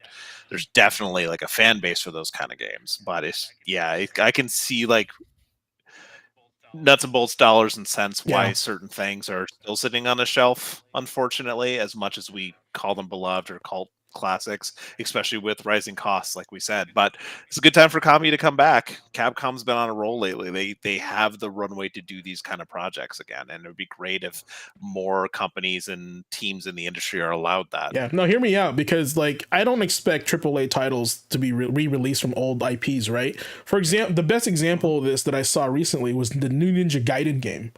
Right? We don't need a AAA Ninja Gaiden. That Ninja Gaiden game they just announced is perfect for Ninja Gaiden. And then if that sells well, then they're going to make a AAA version. Right? So I remember that's a smaller team. Yeah, right? completely smaller, but it's like a search action game. Yeah. I'm like, Ninja Gaiden and search action game, that's great. That's perfect. So that's kind of what I mean. Like, they don't have to go all in. Like, they just have to be creative with the IPs, right? Or have the world of that IP. Speaking of creative with the IP, speaking of Onimusha, thanks to Andre there in the chat. My favorite Onimusha was 3 because they brought in Jean Renault and you got to go to France. Which we'll never get a remaster of. That was awesome. Yeah. Okay. This would be one of those where if Onimusha 3 got a remaster, you would hear both me and Nick all the way across town. Yeah, multiple sirens. One of my favorite French actors. I love Leon the Professional, and that game when it came out, when I saw those two people on the cover, I'm like, no way. and then when you pop the disc in and you see that intro choreographed by Donnie Yen, bro. A confluence of amazing things. Exactly. Not to get too far away from it, but my 2025 new me video games, what I'm looking forward to playing, to surprise no one, Civ 8. I want to play Civ 8. I do want to try AC Shadows. At this point, it's kind of like a weird train wreck curiosity That's kind right. of thing, just to see like delays and everything that happened with it. Like, what kind of product are they putting out now? What honestly are we going to get from it that has changed from the trailers and the preview event stuff that we've seen?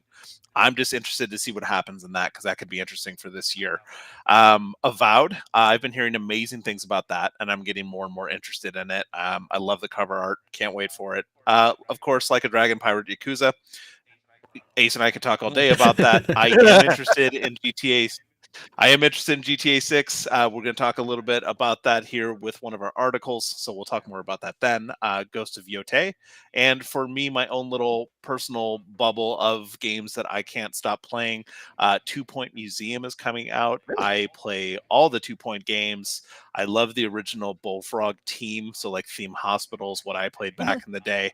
I can't get enough of those games. If you're friends with me on Steam, you'll still see most of my hours are put into 2 Point Campus lately. It's that and Baldur's Gate. I just for some reason that's just what I'm all about. Bunch of other games coming out this year. We may not have mentioned yours, but just like a quick run through: Kingdom Come Deliverance 2. That's coming out. Monster Hunter Wilds. We didn't talk about that at all. I We're know you playing. two are all I'm playing about that. that. Yep. Suikoden 1 and 2 Getting that. remastered. Yep. Atelier Yep. Yumiya is Looks coming out, Blaze. Yumiya looks amazing. I know That you're all funny about thing that. we talked about that, right? Seeing the trailer for that game made me want to go back and investigate the other games. Mm-hmm. Atomfall, which is that really cool trailer that we got, that kind of weird futuristic robot but in the English countryside kind of thing. Exoborn, Den of Wolves, First Berserker Kazan. We talked about that before. Exodus. We haven't heard dates on some of these, so bear with me, but like Borderlands 4, we'll see what happens with that. Death Stranding 2, Doom Dark Ages, Dying Light the Beast, Killing Floor 3, Elden Ring, Night Rain, Fable, still don't know when that's coming out, hopefully this year. Hell. Lunar Remastered Collection, Mecha Break, Metroid Prime 4, PAX Day, which is another MMO that people have been kind of talking about lately. Phantom Blade Zero, Replaced, which is a game that I've been really interested in for quite a while. I love that cyberpunk aesthetic. The trailer for that is still so good. Reminds me of a game called The Last Night, one of those kind of like, it's not vaporware, but there was like an announcement trailer at like an E3 or an Xbox thing. Amazing looking game, kind of pixel art cyberpunk, but it's never seen the light of day, and it's been like 8 years. Wuchang the Fallen Feather, Mafia Old Country, Expedition 33, South of Midnight, Metal Gear Solid Delta Snake Eater. So yes, 2025 should have some bangers. There is a lot there, and I'm already like check. I want to get that. I want to play that. There are some games in there. I don't think there's one game in there I didn't think you mentioned, but Split Fiction was the other one I was interested in. Oh yeah. Sorry, I forgot that. And super also, interesting game. Also, that reminds me, and it's actually a game that I saw an announcement for that the developer is actually looking for, content creators to do some coverage for. But Mouse, PI for hire. What is that? Mouse with MAUS? No, MOUSE. Oh, okay. Okay. Imagine it's basically first person shooter Steamboat Willie. Oh yeah, this game. Okay. Yeah. Yeah, because Mickey Mouse is on the Creative Commons now. It's open. Yeah. He's but yeah, public. Mouse PI for hire looks awesome. It looks crazy, dude. I feel like I feel like playing this game. I feel like I'm playing like an old short from like Liquid Television. Back in 1997. Exactly. Gosh, and if you guys know what Liquid Television is, you're old like me. That's my gag that I have. Speaking of Liquid Television, if you haven't had the chance to pick it up yet, especially you, GQ, please take a look at Cookie Cutter. Wait, okay, I'm thinking of Cookie Clicker, not Cookie Cutter. Okay, I was like, yeah, not the same. Yeah, two different actions. Not the same, but yeah, okay. Cookie Cutter on the PS4 or Steam. Basically, imagine a search action or action exploration, an action exploration game that just like, to say that it feels like playing through this game is like playing like playing through a series that could have been animated specifically for Liquid Television, man, it is wild in the best of ways. Yeah, and I feel like we didn't get a lot of, like we're so I guess like spoiled with all these creators and their talents, right? We didn't have all that accessibility back then. So for good animation and like, not mainstream animation is what I would call it. Liquid TV really put some talent on the board there, like with Aeon Flux. I would have never known about Aeon Flux without Liquid Television, so kind of crazy. As far as looking forward towards the future, I personally like looking things back in the past and kind of like retrospect of how great 2024 was or how terrible it was in gaming. I feel like last year there was a lot of drama and now that's spilling over in 2025, but that's not without its merit. Like, I feel like there are a lot of games now that people are complaining about in the state of gaming, right? But I'm not here for that because there's a lot of channels that are specifically only talk about that, right? I kind of want to celebrate gaming. I don't want to kind of just tear it down every day and all day. So I think some of a few things that were like my games of the year or the things that I want to celebrate of last year was not anything specific. Like, Black Myth Wukong was a big title from last year, but I think it's more the idea of that gaming development is not only Japan and America anymore. Like we've like expanded to like, other European countries, Latin America. The Chinese market is also in this. Like, if you told me there was a Chinese game in gaming, I understand, but like development wise, we never really heard about that back in the 90s. Like you tell me there's a Chinese game released in the 90s, we're like, this is probably bootleg, right? We don't know. They never were on the map, or even Korea. Hong Kong 97. Yeah, that exactly. So now that the fact that they're on the radar with Stellar Blade, right? And it was like Genshin Impact, right? They're all Chinese developers. Mm-hmm. They're coming for America and Japan. And I think they've been comfortable way too long, and to see this like external third faction come after the industry, I think it makes the other two established countries got to stay on their toes a little bit more. It's a good shakeup. Yeah, and I don't even think shakeup is the right word for it. I think it's just shining the light on the talent that's out there. Because to be honest, there's been more than those markets for a long time. It's just the narrative in the gaming industry for the longest time was, if you want to hit, it's got to be in the North American market or it's got to be in the Japanese market. Correct. But for a long time, I mean, someone like myself who's played a lot of MMOs, there's a reason they're called Korean MMOs. Like NCSoft, those Korean companies, those have been around since the late 90s. Nexon. Yeah, Nexon, Netmarble as well. Like, they've been making games for a while. Say what you will about the quality, but you can say that about any market. And there's some big hits that those teams had. Like, it's huge. It's a lot bigger than that. I mean, again, they're trying to talk about metrics, the size of the market, the money they're making there. That's going to still like be part of the conversation for a while. But like you said, being aware of the fact that there's so much more available out there. And who knows who the next, like you mentioned Europe, but with CD Projekt from Poland, like who's the next one of those to come from one of these countries that you don't expect, where they do have the talent that isn't somewhere else. And like again, a lot of these publishers, sorry, Ace, not to interrupt you, but a lot of these publishers that we talked about, Take-Two earlier, they bought a bunch of publishers and then set up a new publishing house in a different part of Australia. 2K Australia had some stuff. Like there is talent there, just whether or not they're given the runway and the money to do so. And more often than not, again, we've been seeing a lot of established development houses and a lot of established publishers where the talent that was already there is breaking away to venture out on their own. I mean, again, you've got Clovers. You've got Clovers bringing back Konami. You've got Red Wolf, which is the team that split off from CD Projekt. Let's see. There's of course Kojima Productions. Let's see. Igarashi's off on his own doing his thing with Bloodstained. Like, it's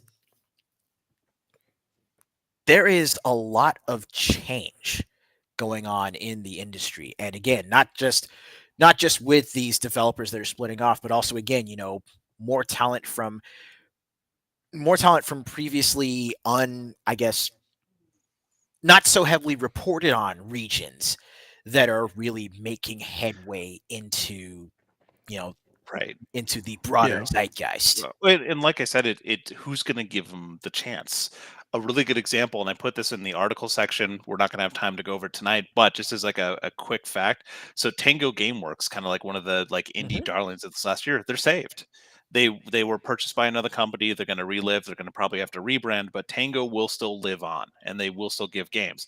That they were bought by Krafton, which is Korean. So there's a Korean publisher out there who bought Tango GameWorks in order to give that team the time, money that they need to put in the effort to make another great game. And that's they were let go from the Xbox, portfolio, and now look at them. They're going to get a chance somewhere else, and with a company out of Korea. Yeah, someone that appreciates them pretty much. Yeah. Yeah, that's good. And like I said, it's like for a long time, and we've been gaming since the 80s, right? Probably longer than that. But like for the longest time, it's been the two world powers, Japan and the West, right? And the West meaning the US. But like even like I saw a Latin games showcase on CES or one of those shows, I can't remember, and I was like, Latin America makes video games? Like my ignorant self was like, just because I was programmed to believe that only the two biggest powerhouses in the industry is Japan and America, right? And that's historical. It's just, I mean, Yeah, after that's the big. video game crash in '83, Japan, what Nintendo did is the only reason we may have an industry Yeah. today is because of what that happened. So yeah, it became a powerhouse because it came a flashpoint, and that's the takeaway from this. What is the next flashpoint? What is the next like spawning ground for these great ideas, the next innovative idea? It's not being Indies. close-minded, right? So it's just one of those things. Yeah, it's just the market has forced us historically to consider it that way. But like you said, and like we've covered, where's the next place going to be? Because there is talent out there. Yeah. No, and I'm glad that they're getting exposure on both sides. Like the light, smaller talent are getting more of a spotlight on them, and also the bad practices of the bigger studios are getting spotlighted on, right? If they're not listening to gamers anymore, and going with what I guess they're going with what doesn't sell, what they think would sell, but it's not like factually not being sold, right? So the numbers will say that, and my thing is always, they can make it if they want to, but if no one buys it, don't complain, right? But because everyone always kind of tries to fight that, like, oh, if you buy this, you're X and A B C, and I'm like, well, I'm not interested in it, regardless of what you think of me, right? So and I hope that down the road that more smaller studios get a chance to be big, and I'm noticing a lot of smaller games. I'm more drawn to them now than ever before, right? So. Best of luck for them in 2025. I don't know what other some 2024 kind of like reflections you guys got. We talked about Concord like crazy. What the hell was that situation? What a weird like There's a lot of money put in that microcosm game. of the industry that happened in like this 1 month span. It felt like it was less than that for like, what was it, 11 days, right? Yeah, barely 2 weeks. And that's crazy. And it sounds like Concord to me was a guy that was like, I'm gonna make this game, and then another guy going, no, you're not. And then, but I am. And then there's a lot of miscommunication, and when you get too big, and I understand that when companies get too big, it's hard to kind of relay the vision and the message to that of the game, right, and what the end release is. It's funny. The reason I say this is because I watched this like clip of like this skit on YouTube Reels, right, where it's like this dev talking to the guy, the suit, and the guy was like, all right, man, we only have like 6 months left in this game. What do you got for me? And the dev was like, all right, I saw a comment on the internet and it was bad, so I redid the game engine. Right? And the guy was like, now the world naturally has an AI. You can look at the skin follicles of the game, and even that has AI. And so I had to redo this. And the guy was like, that sounds expensive. Like, so it was like literally a mirror of the industry of what's happening behind the scenes. And I was like, this is so accurate. I should save this and send it to the guys. But I was just laughing so hard I didn't get a chance to. But that's pretty much it. Like, you guys in suits that don't care, and then you have devs that are like, oh, well, I want everyone to be happy.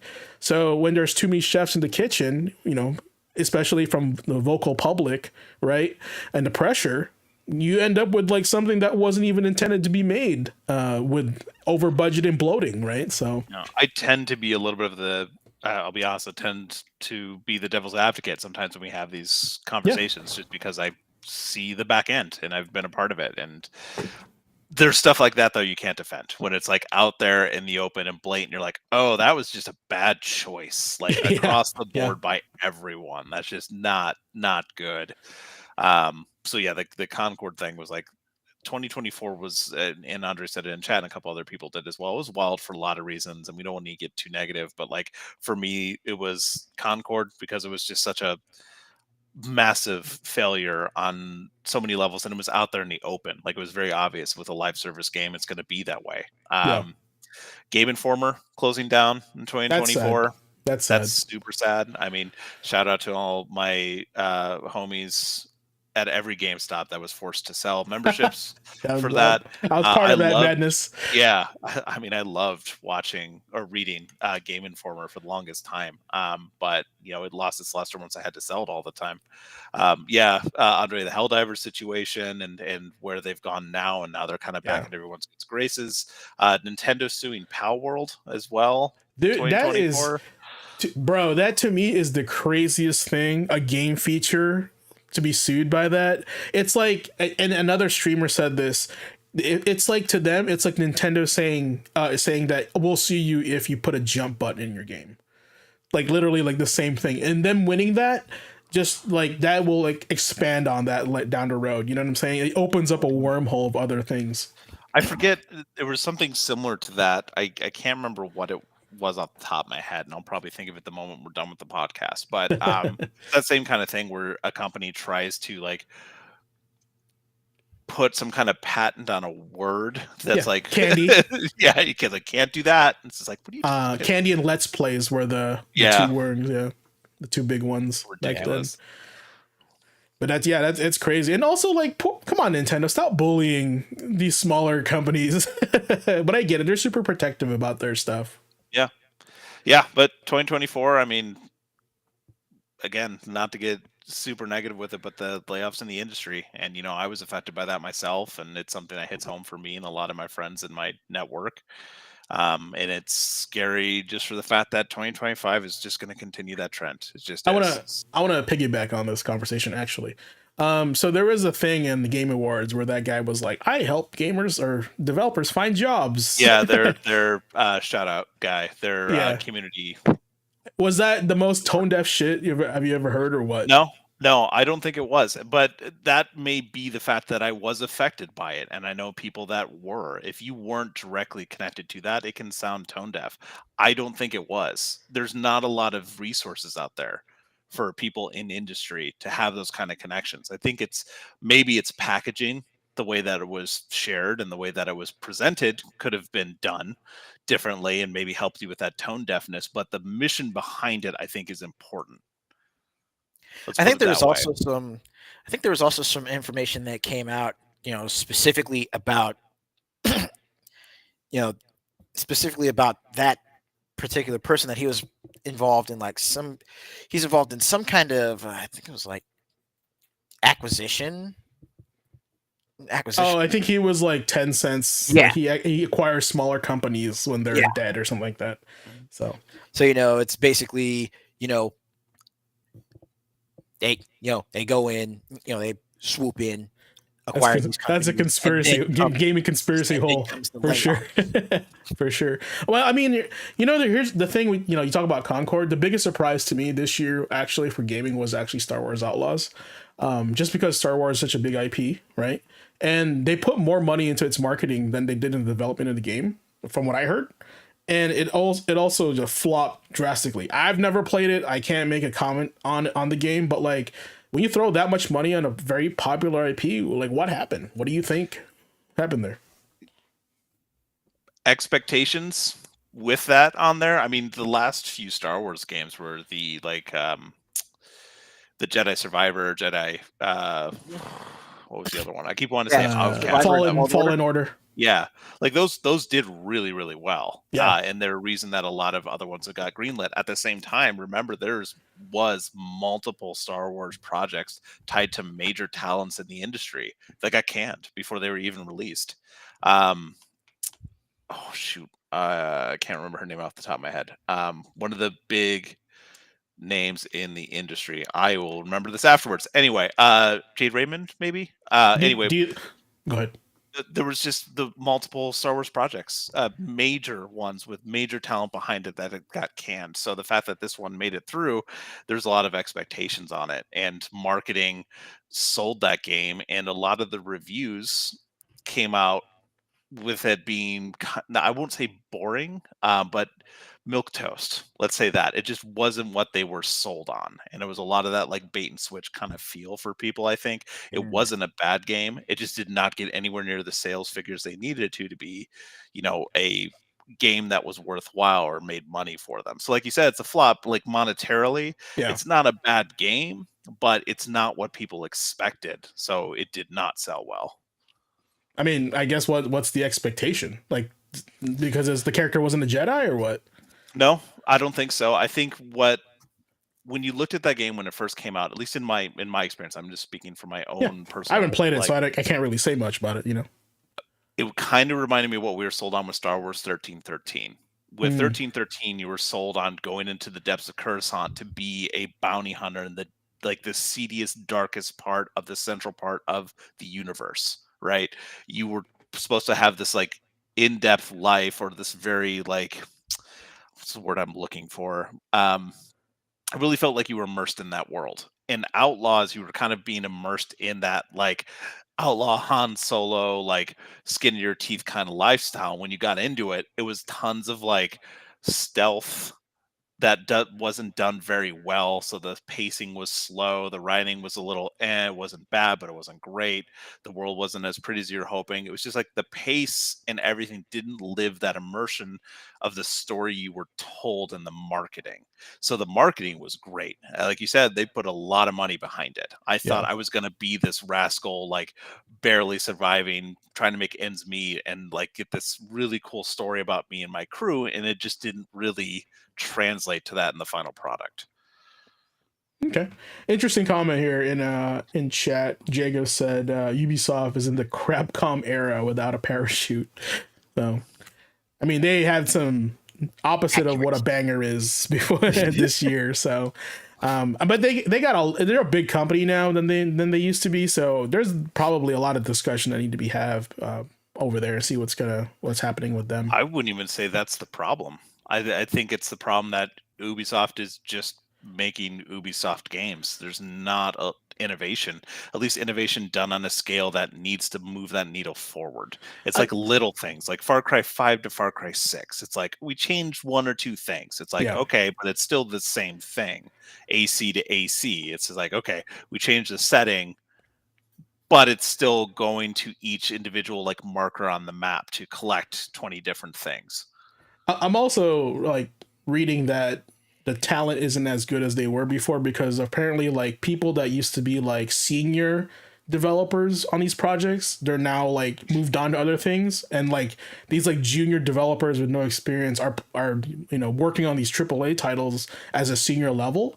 So a lot of like the quality assurance stuff is kind of like iffy. And I think that's because, which is weird because you hire a bunch of people, you think you would be hiring, a lot of good people, right? But I don't know if that's true or not, but that's like to be completely honest, it's a problem in the industry across the board. It's not just an Ubisoft thing. I'm feeling that's like, right. I feel like a lot of the baton has been passed because they have moved on to other things, right? And the expectation is big because the next game needs to be better than the last game. But if that guy that made that game isn't there anymore, that this new guy has a lot of big shoes to fill. Or in some cases, you'll hear horror stories from dev teams and project managers, especially. The only reason I mention that is because I'm kind of connected to a few. It's some stuff that I was looking to like learn myself, so I was like trying to connect with those people and learn a little bit more about the role. One thing you'll start hearing about pretty often is even with those people at the top, the talent that's there, like the art director or the writer, the lead writer that's there. It's a good example at BioWare. Yeah. Lead writer, but the story still turns out the way it turns out, then they leave, kind of thing. Yeah. It's a problem with the company as a whole. So we talked about it multiple times before on our podcast, but with the spiraling, exceedingly high cost of game dev, they're bringing in junior talent that should have much more experience or much larger tool sets. So they're being paid as a junior, but being asked to do a lot more. And that's not their fault. It's just the companies are looking to cost cut where they can.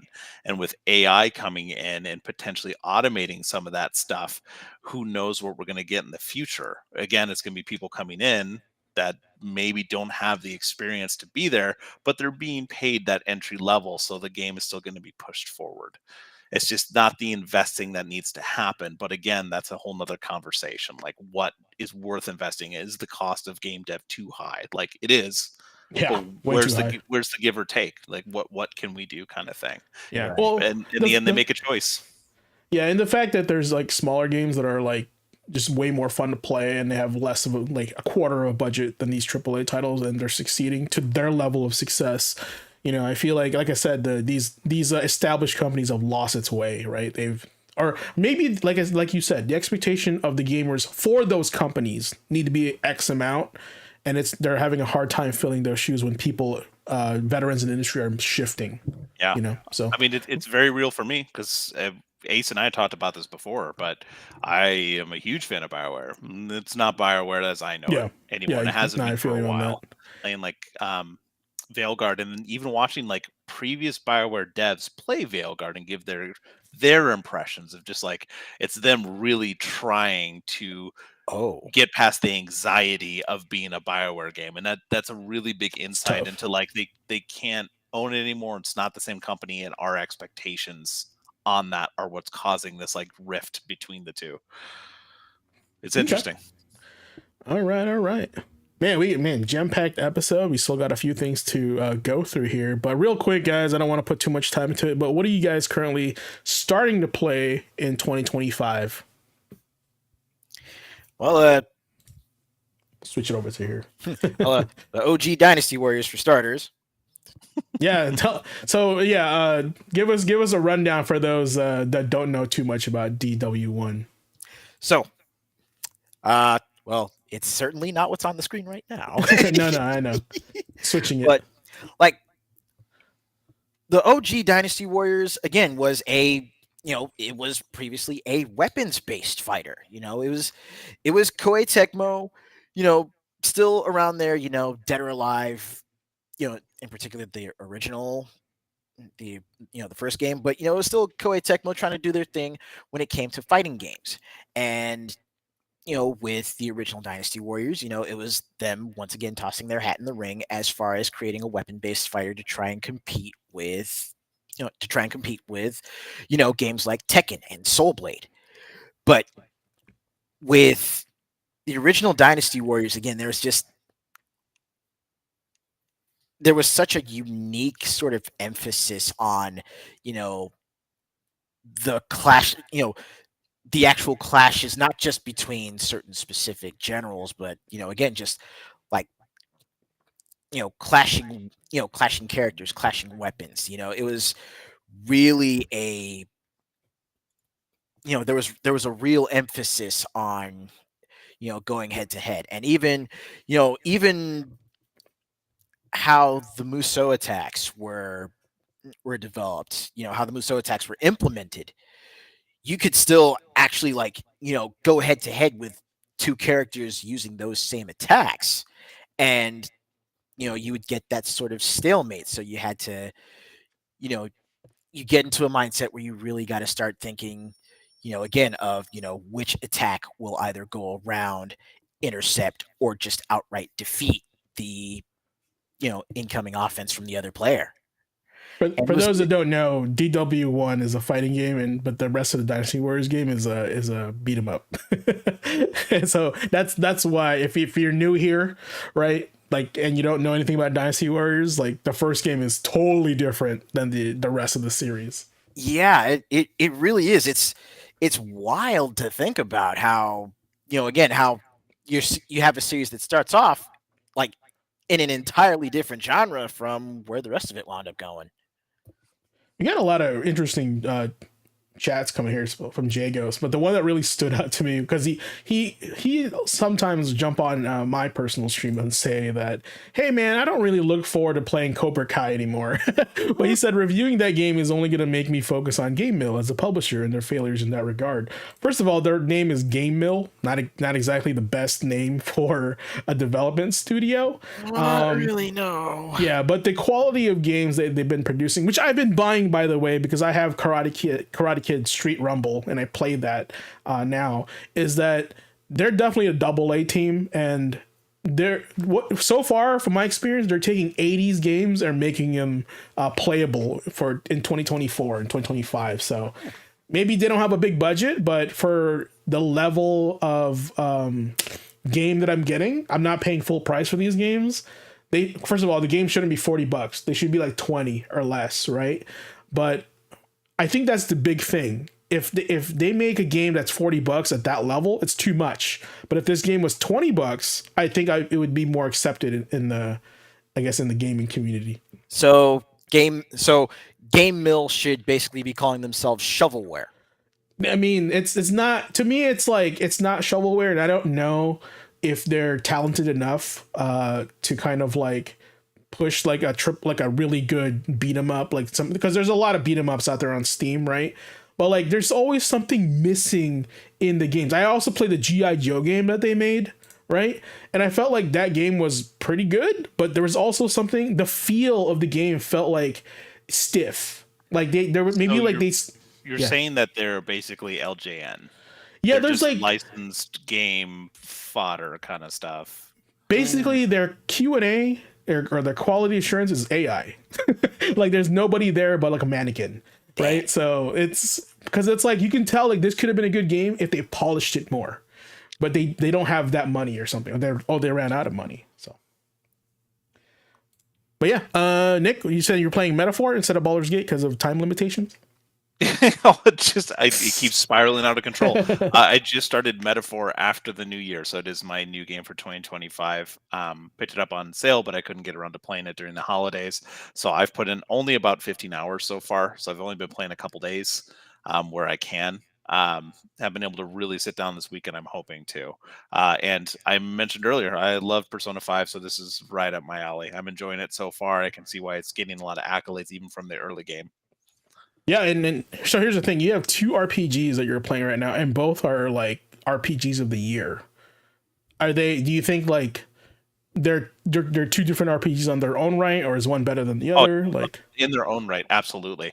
I mean, we were having a conversation before about like how it was difficult to compare Baldur's Gate to Dragon Age. This is even more so than that. Like it's hard to say if you haven't played the series, but the best way I can say it is Baldur's Gate 3 is like Dungeons and Dragons, and Metaphor is turn-based JRPG. Like they're just that disparate. Like, and you've done it yourself where you've played those kind of RPGs. Yeah. They're very different from one RPG to the next, even within the like RPG genre. There's those branching kind of things. So they are very, very different. And it's very easy to go back between the two. Because I'll be honest, Baldur's Gate 3 didn't interest me out of the gate. I am not a big fan of like the D&D style. It's a little too slow paced for me. It's not what I'm looking for. It takes a lot of in-depth kind of thing. But then I started playing it, fell in love with the story and the characters and the writing. And it's like that's what pulled me into the Baldur's Gate world. And the combat is kind of like something I begrudgingly learn kind of thing. Okay. Metaphor is a lot more of like the games I like to play as the of like, classic JRPGs. yeah, like turn-based. There's some Yeah. strategy to it because I play a lot of RTS games. There's weaknesses and builds and stuff you can find. The thing about Metaphor to me, it's the same as Persona 5. It's a little overwhelming because there's a ton of stuff that you're missing. There's a lot of depth to the systems. There's things hidden in the games that you will only find if you go to this one place on this one day and do these things the right way to get this thing. That's why New Game Plus in those games is like necessary. But it's the style, the music, the voice acting, the even the UI elements are just so stylized. I love the style of Metaphor. Yeah, no, it's definitely like a game that stands out like visually. So I always find it to be like, oh, this is a really cool game. It's like money was put into this game and love and attention, right? Like I definitely like agree with you on that. More so, it had a vision. It had a vision from the get-go. You can see that, like I said, the style of the UI, the menu options, like it had a style vision, and they friggin' stuck to it. Yeah. Well, nothing crazy on my end. I'm just playing the letter A in my A to Z gaming challenge. I started with Aliens Dark Descent. Playing that right now. I played it on stream a little bit not too long ago, and man, I had the wrong impression about this game because I thought it was a generic like Baldur's Gate like, you know, combat system where, you know, you take your squad and you put them through the map, you do your mission. Boy, I was wrong. The game is definitely squad focused. I'd say if Baldur's Gate and XCOM had a baby, it would be Aliens Dark Descent. The reason for that is because it isn't turn-based, it's real-time. And what you're going for here is squad structure, right? Do you have a balanced squad that can make it through the stage to accomplish your objectives? Now, the game is extremely difficult. The longer you linger in a stage, the more difficult it becomes because the hive gets more aware of your presence. So more aliens show up. This game is creepy for an RTS shooter. I am at the edge of my seat, even though it's not a first-person shooter.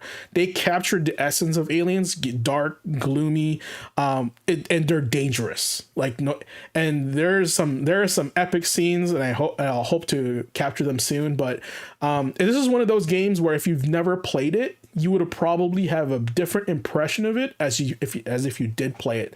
Thank you for the PlayStation Plus for making this free, because I probably would not have put time and effort to paying for this game and playing it. But the fact that it was free, I gave it a chance to kind of jump on. So, and this is why I think demos are important. I don't think there was a demo of this, and since there wasn't, I never really gave it a shot. But man, I am so happy that I did. I'm having such a great time with it. It's very difficult, and for an Aliens-based game, it should be difficult. These bastards are not an easy opponent to fight. So yeah, that's what I'm playing. And the next one up on B is Batman, so the Telltale game, because I've never played that. But for now, I think I'm like at 74% on Aliens, so I'm almost done with that. So it was not a bad choice for my now playing. All right, so I know we're a little bit over here, so I want to cover what's left, and that's, of course, what's the deal, just because, see, look, this is on the wrong slide again. And I don't even think this is the right one. I don't know what happened here. I might have to upload this. Yeah, this is the old one. Yeah, I don't know, Restream just like completely like just threw away all my work from last time, so... No, it's gonna be uploaded here. Yeah, this is definitely it. It's uploading. Okay, cool. All right, you guys know it. This is the time where we kind of show you all the deals that are happening right now on the internet just for you. We want to add added value to the show. So if you're a collector, and we talked about collecting earlier, we want to make sure that you're getting the most out of your dollar, stretching it as much as possible. So Dudley, take it away. All right.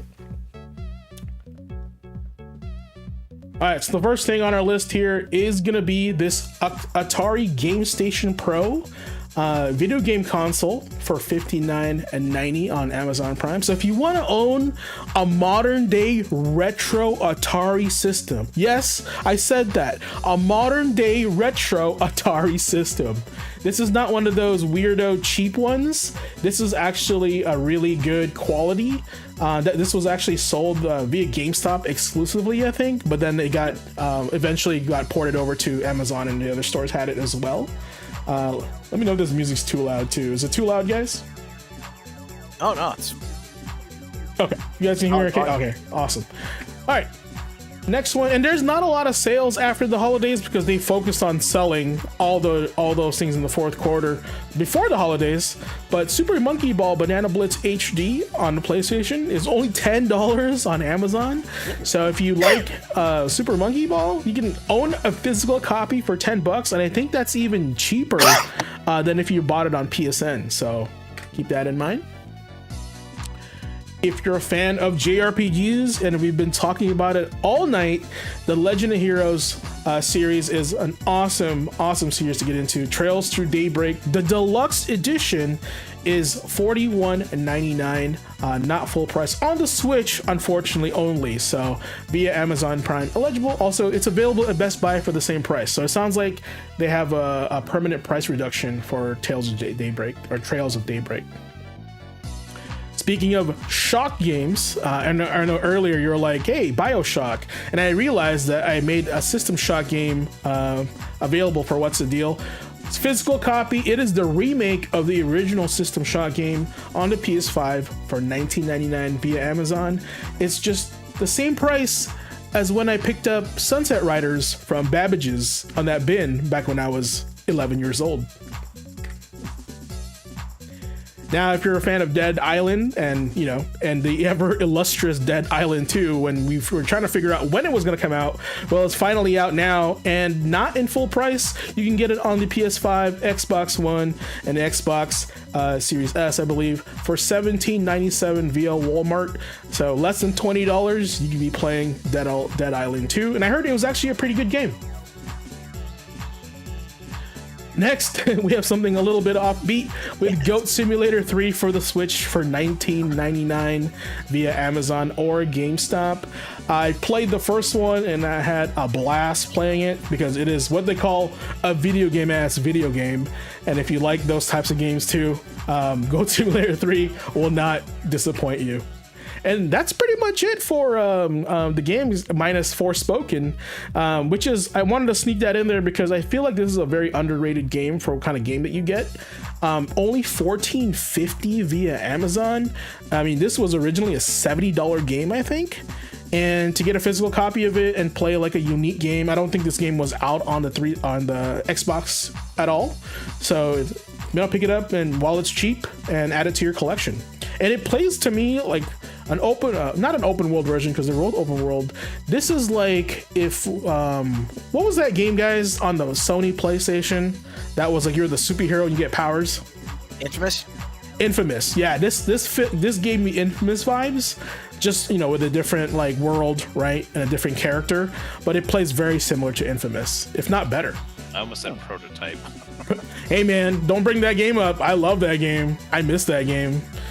And the fact that the character from the first game was the villain in the second game, I thought that was a really cool addition to that series as well. I think Activision owns Prototype. Well, I'll never see that game come out ever again. Activision's too engrossed in Call of Duty. So, but yes, man, I mean, we missed out on a lot of news this time, guys, because our time is limited. Of course, we have a busy schedule, but we'll save that all for next week. It's going to be a busy news cycle for next week, but we did it. 2025 is upon us. I got good plans for the stream, for the Academy. I'm working on a few things. I spent a couple hours talking with Wix about getting a website put up for Academy and domains and all that stuff that's boring, but I got to get it done.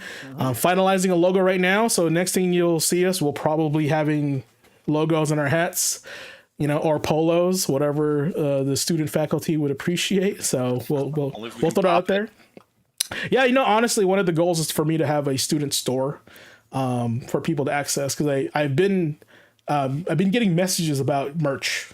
So, and I'm like, I feel bad because people want to wear stuff from the Academy, and I'm like, I don't have anything for you. Sorry. Yeah, I would definitely be up for rocking a Gaming Academy baseball cap. Yeah, no, I'm totally in for that. It's things are in motion. Like I said, one of the goals that I had for this year was to create a forum. We're bringing forums back, back in the day, and I want the student and faculty to kind of talk with each other. But I think that's what Discord's for. But there's going to be some rearrangement and more organization based on that. And tell your friends, tell people that you have very similar interests with you to join us. We want to grow this year. Right. We want to make sure we're sharing our info and our love for video games with other people outside our community. And we need your help for that. So I've been telling everybody at work. I've been telling everybody that, that I come across in the gaming world, like, hey, check out the podcast. Sometimes they don't have time because we're on a weird schedule. Mm-hmm. I have VODs put up every day, or usually 2 days after going live. The big thing that I'm pushing for this year is more reels. And I looked at the analytics for that. Like, for example, like our podcast would get like 25 views, then our reels would get like 2,000. Yeah. So, and I'm getting a lot of comments too on the reels, like, or on the video saying, hey, your reels brought me to this video. So if that's what the public is seeing and that's what YouTube is pushing, I'm going to do it. We're going to go all in. So, that is my resolution for the Academy. It's like you said. Demos are important. Yeah. Deals are pretty much, drop in, drop out. They're effectively demos for the podcast. It'd be great if what you could do is like one of the giveaways as like a anniversary or like a certain subscriber amount is we do up a mock-up and it's like an old like demo disc jewel case. Oh, that would be so dope. Of the podcast. That'd be sick. What have you done? What have you done? I told you, man. We've gone through this before. I work in marketing. Like I'm already like demo disc. Yeah. No, that'd be super fun, super cool. Yeah, but things are in motion. We're listening, and I'm open to growing like the podcast. Like I said, even using my own. And honestly, I think the big thing that you guys will notice is the Academy will probably be its own channel pretty soon versus a section of my personal YouTube channel. So it will be better organized and better focused. One of the things, I don't know if you guys know this, is that YouTube likes it when a channel is specifically for something, right? But if it's too varied, it doesn't know how to categorize it, and it does a bad job of displaying it to searchables. So we're going to work around that, and we're going to make sure that, the people that you love here, the community that you grow up with gets bigger and bigger. And we need your help for that. If need be, share, smash that like button, subscribe, get us out there, etc. But, and then, and in turn, we'll make the stream only better for you. Academy, the Academy will only get larger and larger, and our roster will increase. So, and if you guys have, what do you call this? If you guys have any ideas or you want to jump on, let us know. Send us a DM and we'll definitely pop you in if you got something important to say. Yeah, we've had Blue on, right? Mm-hmm. Yeah, no, for sure. Yeah, and we got projects in the background, but I want to keep them as a surprise for you guys. So this way, one day you'll wake up Saturday morning or Sunday morning and be like, oh, cool, a gaming kind of video, So we'll leave that to that. But otherwise, I don't want to say any last words for 2025. We just got here, but any first words coming up for 2025 for our audience and students? Well, if you want some extra credit, then make sure to stop by my stream on Friday if you're looking to check out Freedom Wars Remastered. We're definitely going to be going ham on that, at the very least for this weekend, to help pass the time between here and Dynasty Warriors Origins. But again, it's a game that I didn't get the chance to play back when it first released, so I'm really looking forward to picking up the remaster and just having fun and giving folks my raw first impressions of the game. And I'll probably join you on that because I'm a huge fan of Freedom Wars, and I'm glad it's coming back. So, I have no problem being your co-prisoner. If you guys don't know what that game's about. Oh. So, yeah. What about you, Nick? Anything for you? No, nothing for me. I'll just see you next week. Yeah, and like I said, I have a fun project that I got these two guys involved in, and we'll get that sorted out. And once that's done, I think you guys will love it, and we'd love it for you to love it as well. So, other than that, that's the first session of the Gaming Academy. Congratulations, guys, we did it. Awesome. But, Yo, check this out. yeah, so yeah, that's the other thing that I missed out on, but we'll cover that next time. But I wanted to show, like, I kind of wanted to talk about the Virtua Fighter thing that I saw today. Big fighting game fan, right?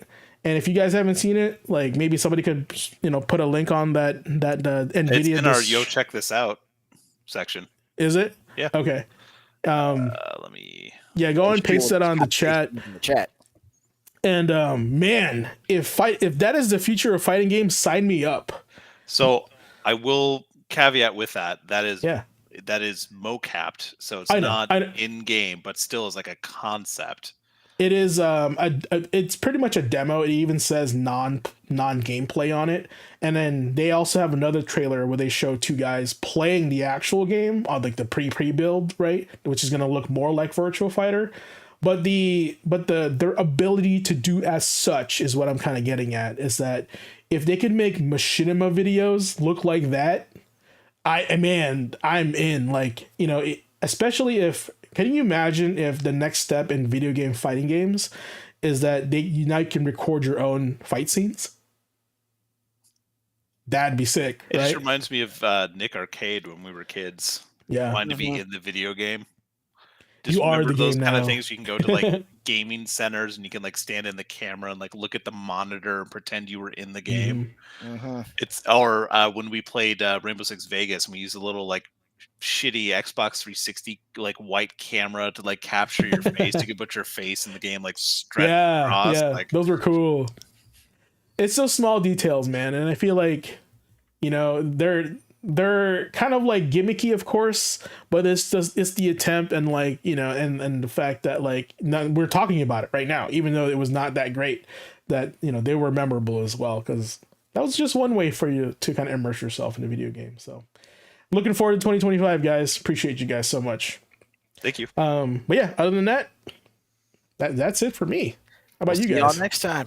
Glass All right. Adios, muchachos. Oh.